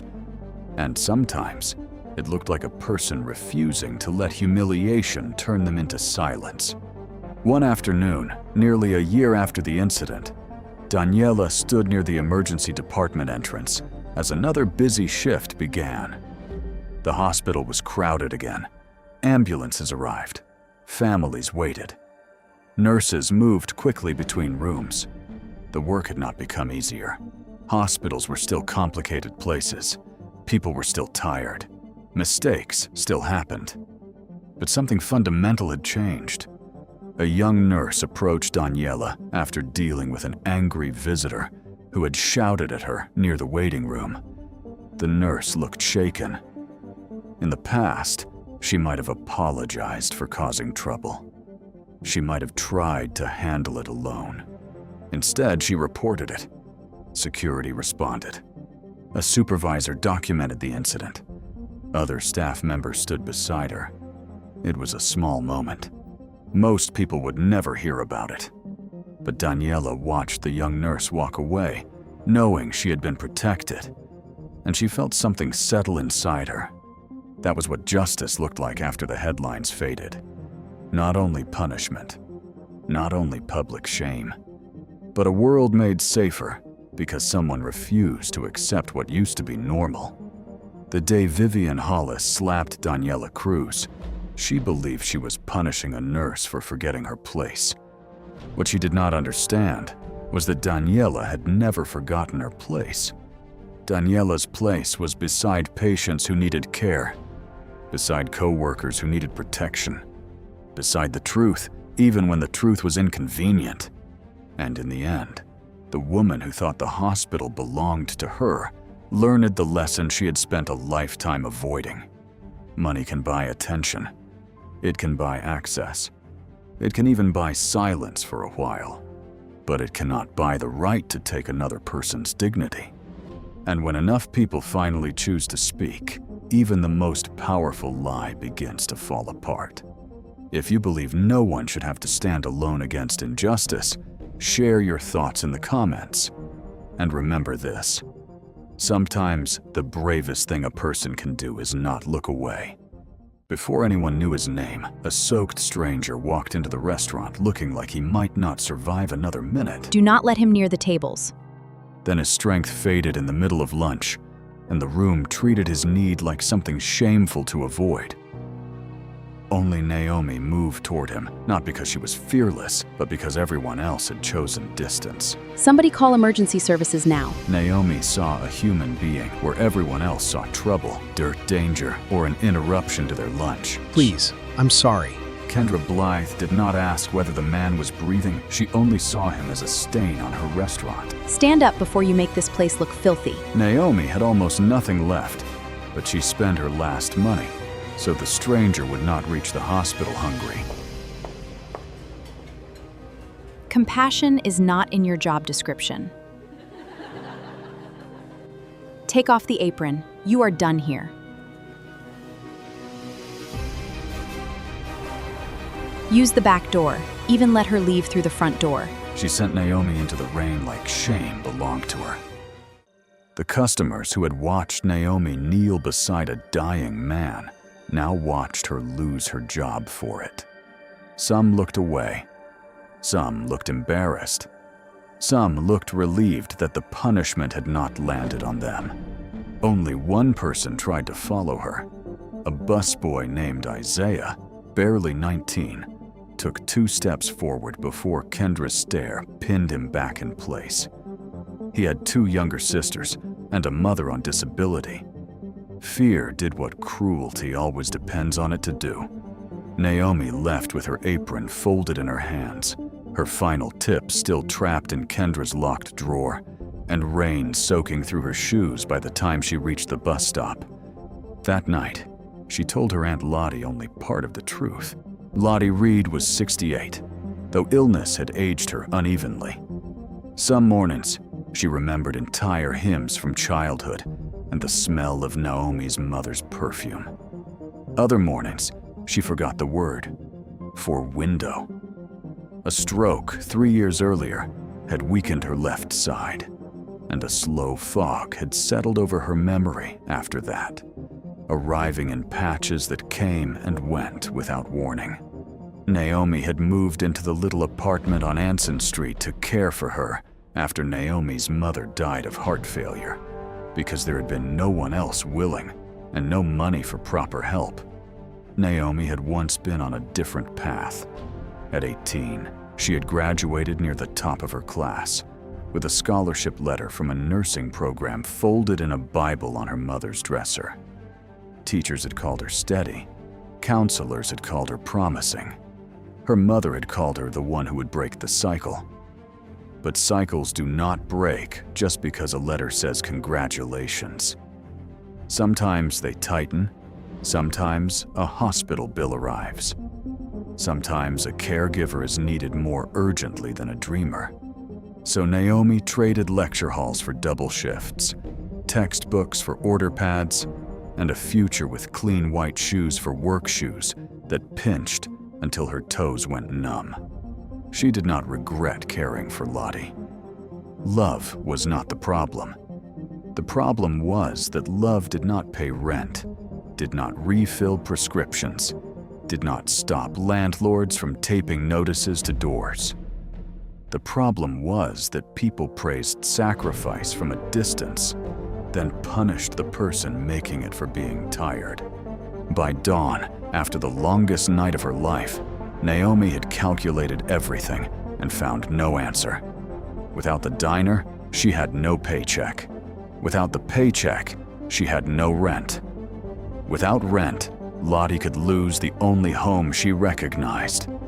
Naomi had prayed, but even prayer felt like it had to squeeze through a ceiling crowded with other desperate voices. Then the envelope came. It did not arrive in the mail. It did not come with a knock. It slid silently under the door just before sunrise, a pale blue rectangle against the scratched wooden floor. Naomi stared at it for several seconds before standing. Her first thought was that it might be another notice from the landlord. Her second was that she no longer had room in her chest for one more bad thing. The envelope had her name written across the front in dark ink, not printed. Written, Naomi Reed. The letters were careful, almost old-fashioned. There was no return address, only a small embossed mark in the corner, a lantern surrounded by 3 waves. Inside was not money. That almost disappointed her before she could stop herself. Inside was a single card, thick and expensive, with an address on East Bay Street and a request for her presence that morning at 9. Beneath the address was a line that made Naomi sit down before her knees could make the decision for her. It said that her act at the Mariners' table had not gone unseen. That was all. No explanation. No signature she recognized. Just that sentence, sitting in her lap like a match struck in a dark room. Naomi almost threw it away. People in trouble learn caution. Miracles, when they appear too suddenly, often come with hidden hooks. But the address belonged to the old Peabody House, a restored building near the harbor that Naomi knew only from passing it on the bus. It had once been a shipping office. Now, according to the brass plaque she had seen from the sidewalk, it belonged to something called the Lantern Harbor Foundation. She searched the name on her cracked phone. The screen loaded slowly, then showed a website full of polished photographs, food programs, mobile clinics, emergency shelters, legal aid, hurricane relief. The foundation had been started decades earlier by a shipping family that had turned old warehouse money into charity. Its current chair was a woman named Celeste Vane, known in Charleston for giving away money with one hand and guarding her privacy with the other. Naomi did not understand what any of it had to do with her. Still, at 8:30, after making sure Lottie had breakfast and leaving the neighbor with a number to call in case of trouble, Naomi put on her cleanest blouse, brushed lint from her coat, and took the bus toward East Bay Street. She carried the blue envelope in her bag like evidence in a trial no one had explained. The Peabody House looked even larger up close. Its windows were tall and arched, its brick washed clean by rain, its front steps flanked by planters full of white flowers that looked too expensive to touch. Naomi paused at the bottom step, suddenly aware of her shoes, her tired eyes, and the faint smell of diner grease still caught in her hair, no matter how carefully she had washed it. A security guard opened the door before she reached it. He did not ask whether she belonged. He said her name with respect and guided her inside. That unsettled her, more than suspicion would have. The lobby was warm and quiet. Not rich in the loud way of chandeliers and marble meant to impress, but in the deep, quiet way of places built by people who expect the world to move aside. Oil paintings lined the walls. A long table held brochures about flood relief and food access. Near the back, through a set of open doors, Naomi saw a conference room where 3 people stood waiting. One was Celeste Vane. She was in her 70s, silver-haired, straight-backed, and smaller than Naomi expected. Her face held the calm of someone who had survived more than her portrait suggested. Beside her stood a lawyer with a leather folder, and near the window, wrapped in a clean sweater, thinner but alive, was the man from the diner. Naomi stopped breathing for a moment. The man looked different without rainwater dripping from his coat. His beard had been trimmed. His skin still carried the grayness of recovery, but his eyes were clear. He was not polished. He was not suddenly transformed into someone untouched by pain, but he was alive. And when he saw Naomi, the shame in his expression changed into something more fragile and more difficult to bear: gratitude. Celeste Vane did not begin with grand speeches. She explained gently that the man Naomi had helped was named Adrian Vane, her only son. He had not been missing in the way newspapers like to describe missing heirs. His story was messier, more human, and far less convenient for gossip. Years earlier, after the death of his wife and little daughter in a highway accident, Adrian had withdrawn from the world he once helped serve.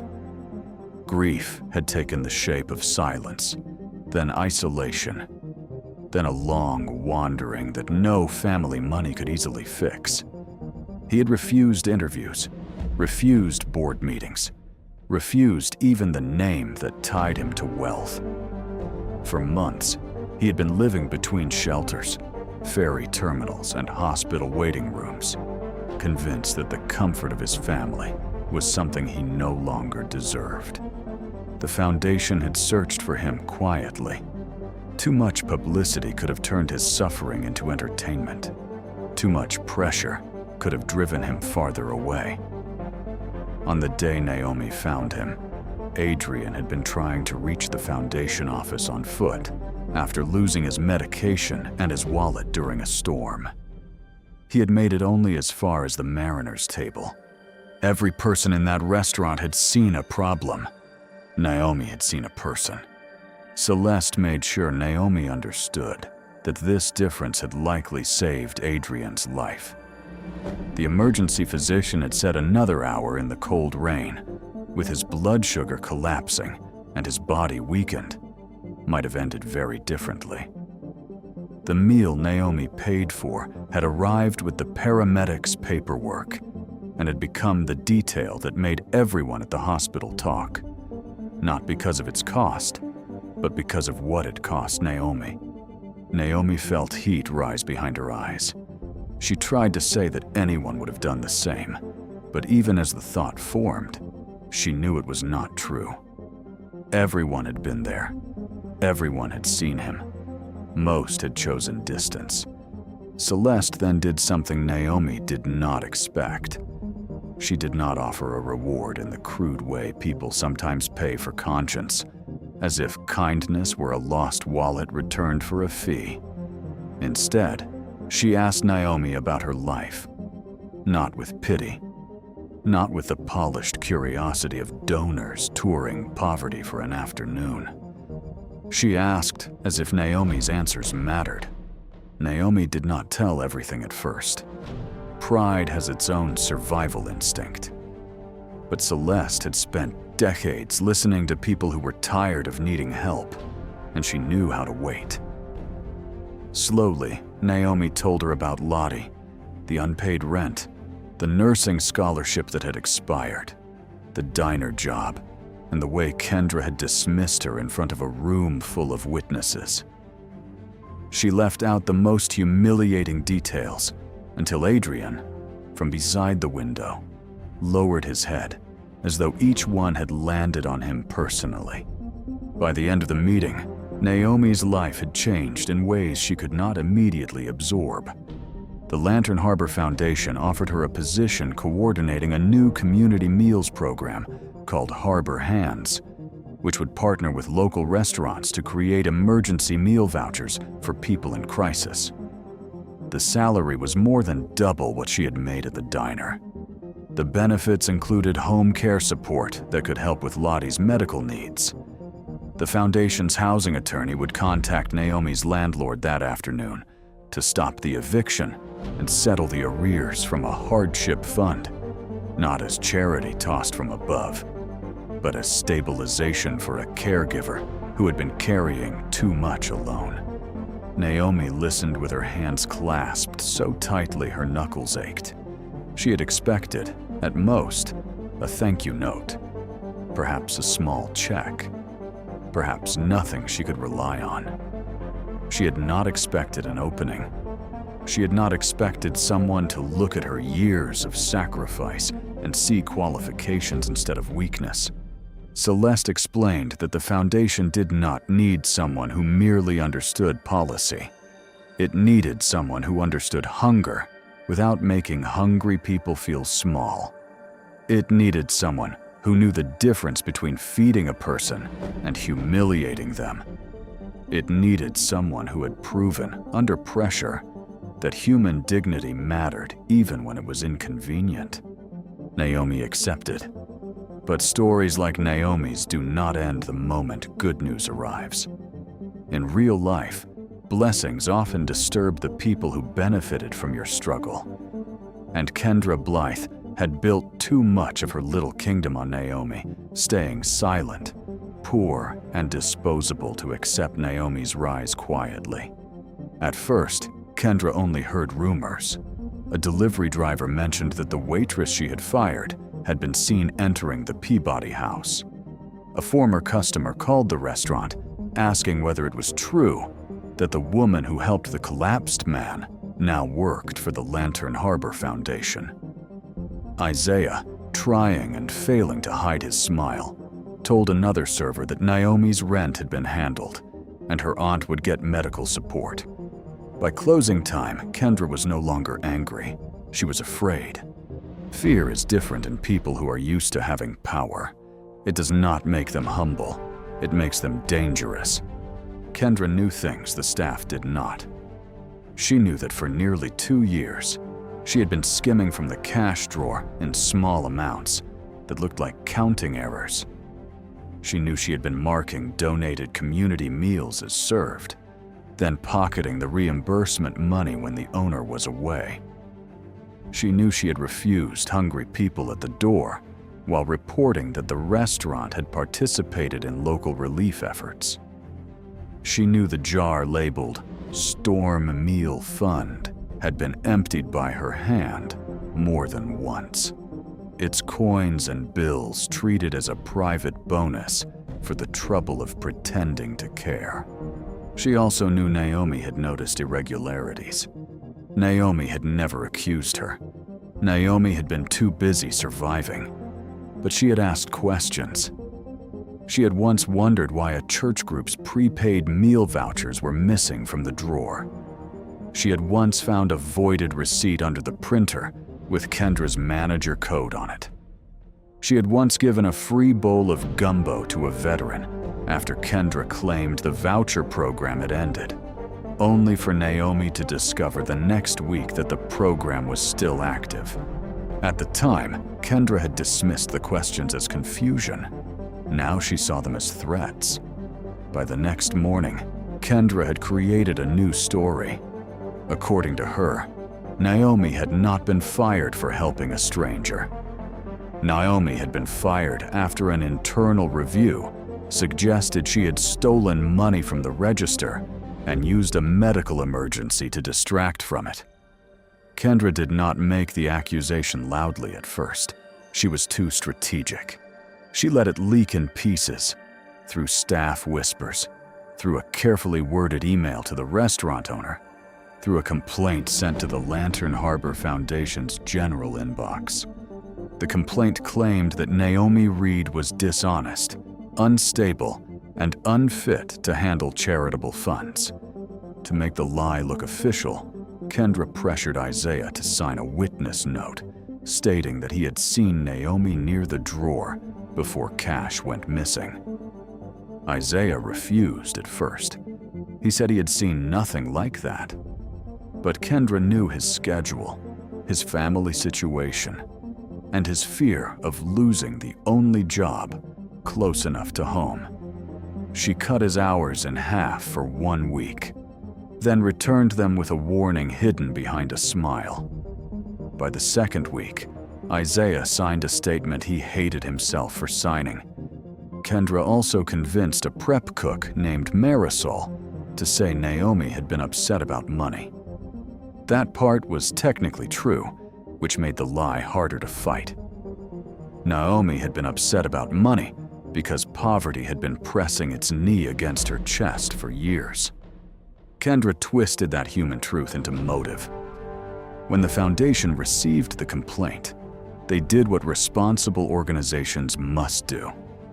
They placed Naomi on temporary administrative leave while the matter was reviewed.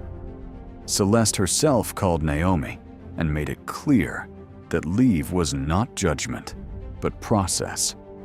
Still, the word leave felt like a door closing. Naomi had held her new job for only 11 days. The apartment that had begun to feel safe became heavy again.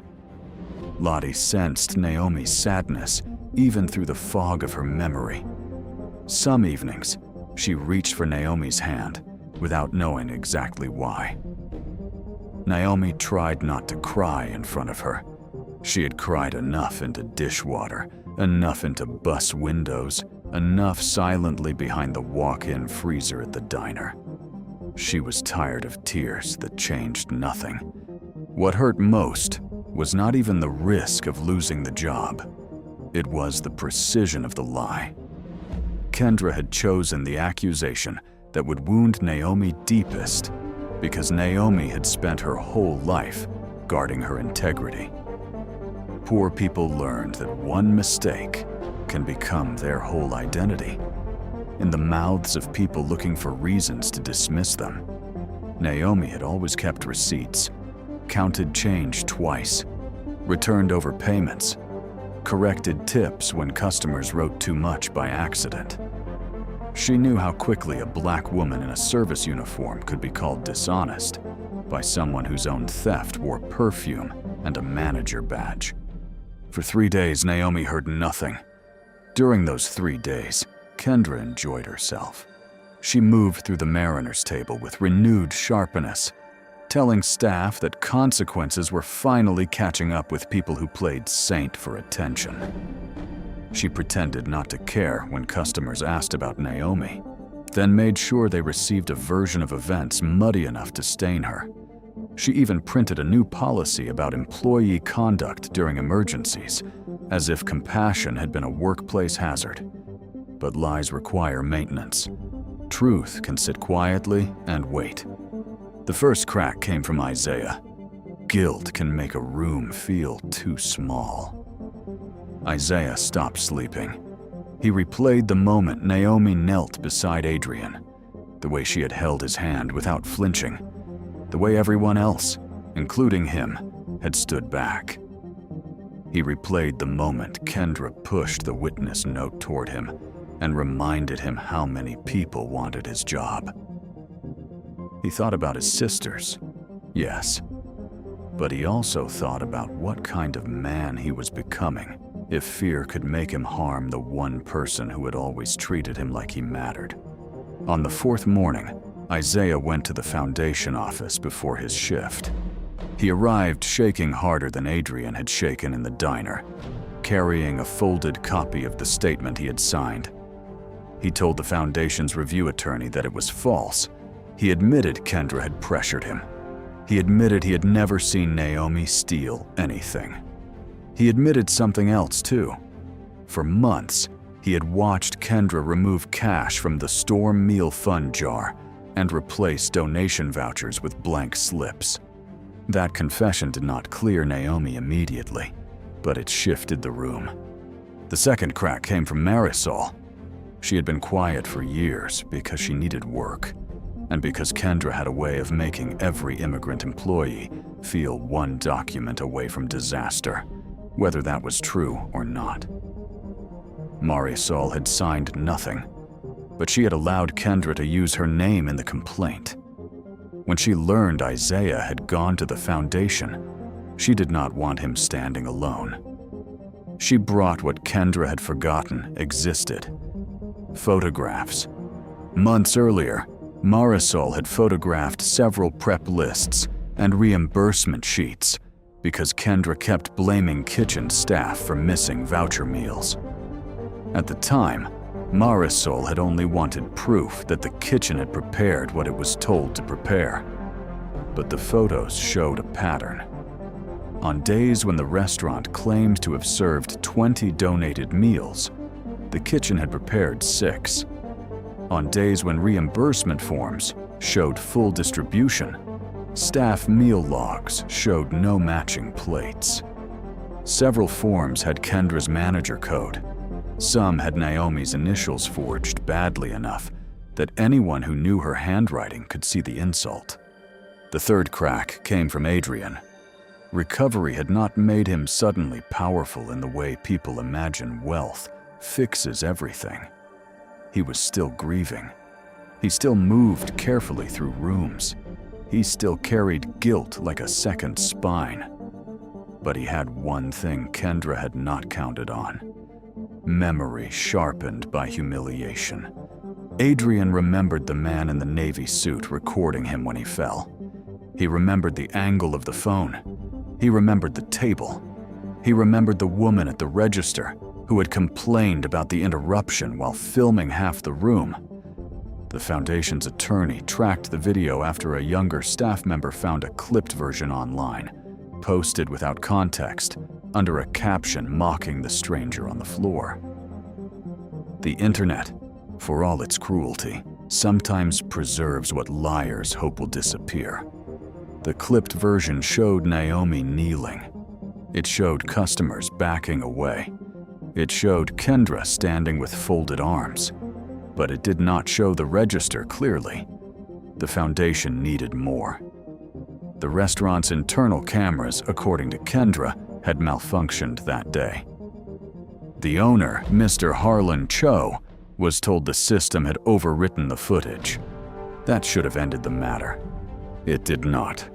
Mr. Cho had inherited the mariner's table from his father, who had opened it after serving as a Navy cook. Harlan was not a cruel man, but he was an absent one. And absence in leadership often becomes permission for someone worse to take over. He had trusted Kendra because she kept the restaurant profitable and problems quiet. He had ignored small complaints because he was tired, overextended, and grieving his own divorce. When the Lantern Harbor Foundation contacted him directly, he expected a misunderstanding. Instead, he discovered that his security system had not failed. Kendra had disabled the local storage, but she had forgotten about the backup connected to the insurance provider after a break-in the previous year. The footage wasn't on the restaurant computer. It was in a secure archive she did not know how to erase. Harlan watched it alone first. He watched Naomi serving tables during the rush. He watched Adrian enter, soaked and unsteady. He watched the room recoil. He watched Naomi kneel while Kendra stood back. He watched Naomi ask for emergency help. He watched her pay at the register with her own debit card, not remove money from it. He watched Kendra take Naomi's apron and send her out the side door. Then Harlan kept watching. The archive held more than that day. It held weeks. It held Kendra opening the donation jar after closing. It held her removing envelopes from the voucher drawer. It held her entering manager codes during cash outs, voiding meals that had been paid for by community partners, and slipping bills into the side pocket of her blazer. It held her handing Isaiah the witness note in the storage hallway, pointing toward the schedule board, and making the threat clear even without audio. The truth had not needed to shout. It had needed someone to look. When Naomi was called back to the foundation office, she expected another question, another form, another polite expression from people deciding whether to believe her. Instead, she found Celeste, Adrian, Harlan Cho, Isaiah, Marisol, and the foundation attorney seated around the same conference table where hope had first begun to feel possible. Naomi stood at the doorway, uncertain whether she had entered a trial or a rescue. Celeste did not make her wait. She explained that the accusations had been withdrawn, disproven, and referred for further action. Harlan apologized, with a face so pale, it seemed the shame had drained him. He admitted that his trust in Kendra had allowed harm to grow under his roof. Isaiah cried before he could finish his apology. Marisol kept her eyes lowered until Naomi crossed the room and touched her shoulder. Not because Naomi owed anyone comfort, but because she understood what fear could do to good people trapped under bad authority. Adrian said the least, but his presence said enough. He had been the man on the floor. Now he was one of the reasons the truth was standing. Naomi was cleared fully. Her leave was ended. Her name was restored. But restoration, for someone who has been publicly humiliated, is not simply a letter saying the matter is closed. A lie travels through people. It enters rooms before you do. It sits in the air, waiting to see whether you will defend yourself or shrink. Celeste understood that. So did Harlan. The Mariners' table held a staff meeting the following Monday before opening. This time, Naomi did not enter through the side door. She entered through the front. The same bell rang above her head, bright and careless, just as it had the day Adrian collapsed. But the room felt different now. The chairs were stacked on tables. The floor smelled of lemon cleaner. The staff stood near the counter, tense and quiet. Kendra was there too, though no longer behind the host stand. Her makeup was perfect, but her face had lost the confidence that once made people step aside. Harlan spoke first, not with the polished language of corporate apologies, but with the rough honesty of a man who had finally looked at what his neglect had cost. He told the staff that Naomi Reed had been wrongfully fired, falsely accused, and publicly mistreated for doing what every decent person in that room should have done. He confirmed that Kendra Blythe had been terminated for cause, and that evidence of theft, intimidation, falsification of records, and charity fraud had been turned over to the proper authorities. Kendra tried to hold herself stiff, as if posture could substitute for innocence. But there are moments when a person's own silence becomes a confession. She had spent years making others feel small under fluorescent lights. Now she stood under the same lights, while the room learned what she had done. The poetic justice was not loud, it was precise. Kendra had fired Naomi for feeding a hungry stranger, and now the theft that destroyed her reputation came from money meant to feed hungry strangers. She had accused Naomi of stealing from a register, and the register logs exposed her. She had used employees' fear to create false statements, and those same employees became the witnesses who helped undo her. She had sent Naomi through the side door in shame, and Naomi returned through the front, while Kendra left, escorted by the owner she had deceived. No one applauded. It was better that way. Applause might have made it feel like a performance. This was not a performance. It was accountability. Kendra's downfall did not end at the sidewalk. Investigators later found that the stolen voucher funds were larger than anyone first believed. Several small churches had paid the Mariners' Table in advance to provide hot meals during storms, believing their donations had reached people who needed them. Some had not. A veterans group had sponsored meal cards that were quietly canceled in the system. A neighborhood relief fund had been billed for plates never served. Kendra had not merely stolen cash. She had stolen trust from people who gave what little they had to help others. The charges that followed did not make Naomi happy.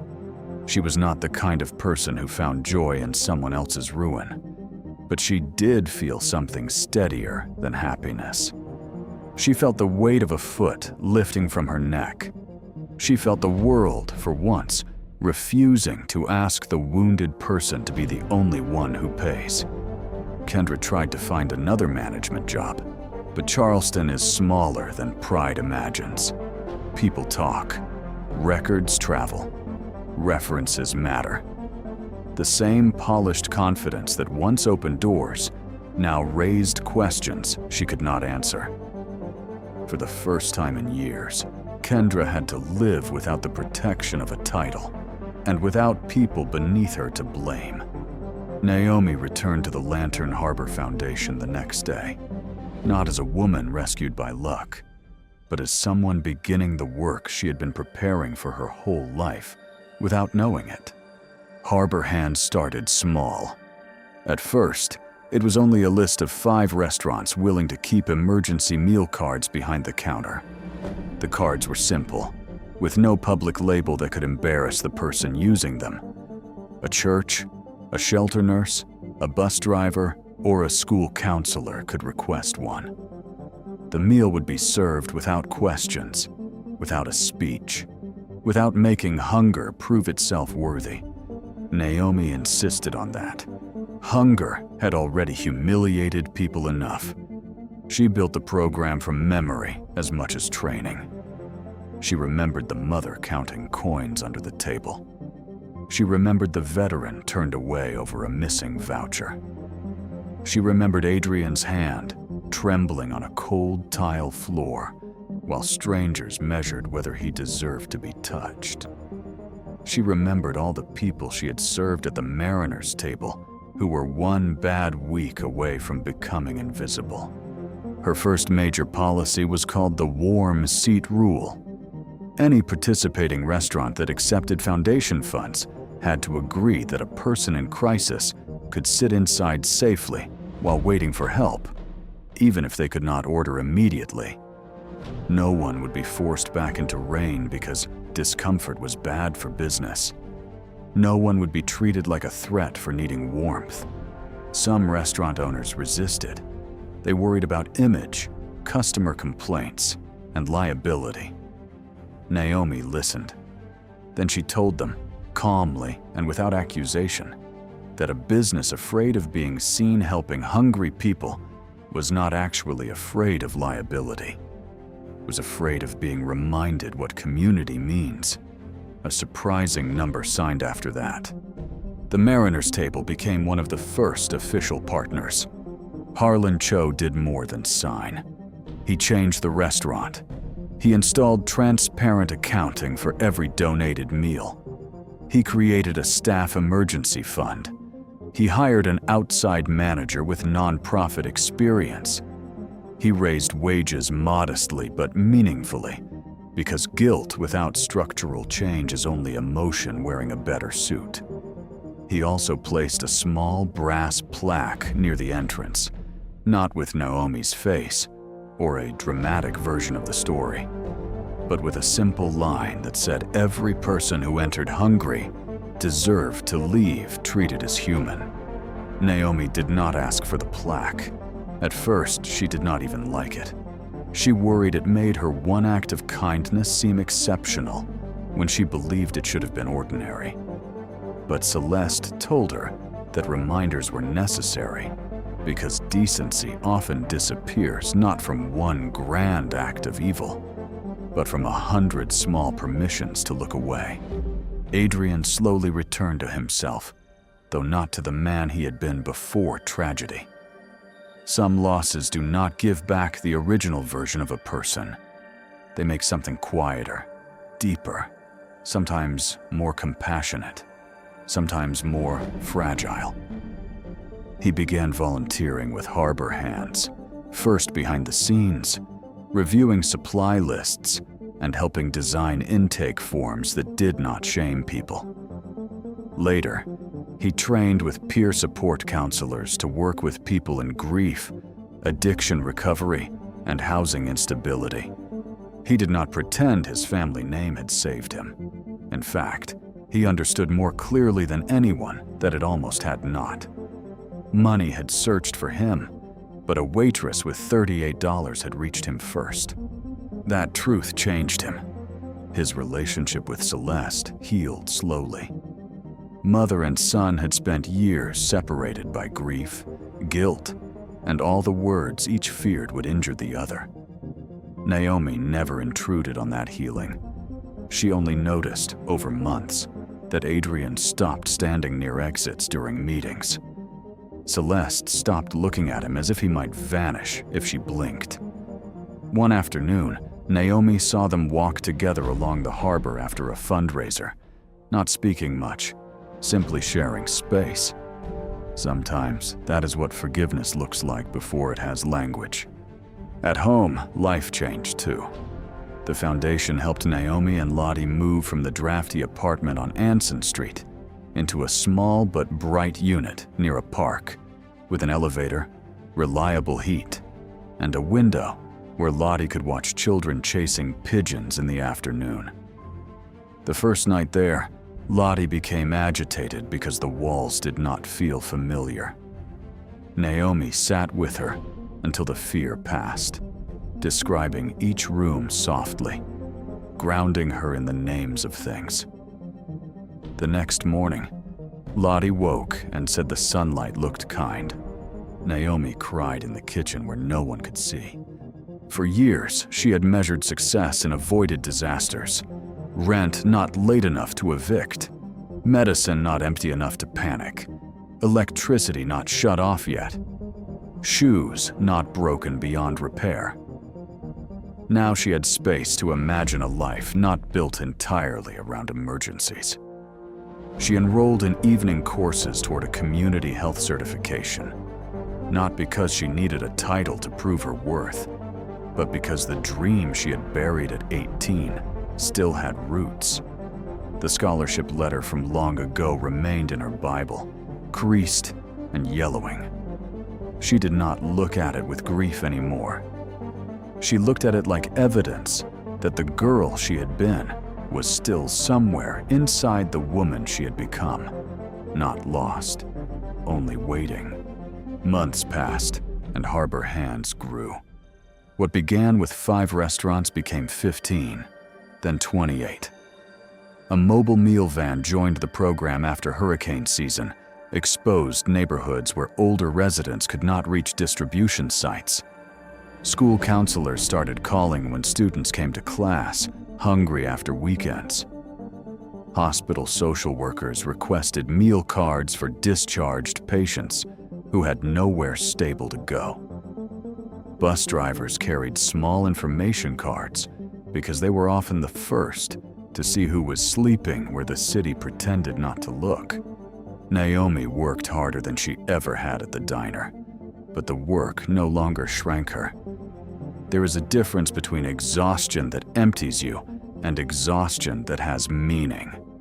She still had difficult days. She still dealt with budgets, skeptical donors, broken supply chains, and people who assumed compassion could be scheduled neatly between office hours. But she also saw men who had been ignored sit down to hot stew without being watched like criminals. She saw mothers receive grocery boxes before shame could force them to choose between pride and dinner. She saw restaurant workers begin to understand that dignity was not extra service, it was the meal. The story of Naomi's firing eventually reached local news, though Celeste did everything possible to keep it from turning into spectacle. Reporters wanted a clean headline. Poor waitress saves rich heir. Villain manager exposed. Charity triumphs. But life is rarely that clean. Naomi agreed to one interview only after insisting that the focus remain on food insecurity and worker vulnerability, not on turning her into a saint. She was not a saint. She was a woman who had been tired, broke, and scared, and had still chosen to kneel. That distinction mattered. Saints are easy to admire because people imagine they are different from the rest of us. A tired woman choosing mercy with overdue bills in her pocket is much harder to ignore because she removes the excuse that kindness belongs only to people with spare time, spare money, or spotless lives. The interview aired on a Sunday evening. Naomi watched it with Lottie, who understood pieces of it. At one point, Lottie touched the screen when Naomi appeared, then looked at the real Naomi sitting beside her and smiled with sudden recognition. For one clear moment, the fog lifted enough for pride to pass through. Lottie remembered Naomi's mother then. She remembered the hospital. She remembered the little girl who used to line up dolls and pretend to check their temperatures. She remembered enough to tell Naomi, in her own wandering way, that her mother would have been proud. Naomi held that sentence for days. But the most important moment in Naomi's new life did not happen on television. It happened almost 1 year after the firing, on another rainy Tuesday afternoon, at the reopened Mariner's Table. The restaurant was hosting the launch of an expanded Harbor Hands partnership. There were donors, city officials, restaurant workers, shelter coordinators, and a few regular customers who remembered the old days with uncomfortable clarity. The event could have become polished and empty, the kind of gathering where people discuss hunger over catered trays. Naomi refused to let that happen. Instead of speeches first, she asked everyone to sit for a meal served family style. No VIP table. No reserved corner for donors. No separation between people with checks and people with lived experience. Adrian helped serve. Harlan cleared plates. Celeste sat beside a former shelter resident who now worked as a peer navigator. The room, once divided by fear and judgment, felt almost unfamiliar in its warmth. Near the end, Naomi stood where Kendra had once fired her. She did not describe Kendra with hatred. She did not need to. Hatred would have made Kendra too central to a story that had grown beyond her. Naomi spoke instead about the floor, the actual floor of the restaurant, the tile near table 6 where Adrian had collapsed. She said that every community has a floor like that, a place where someone falls and everyone else must decide what kind of person they are. Some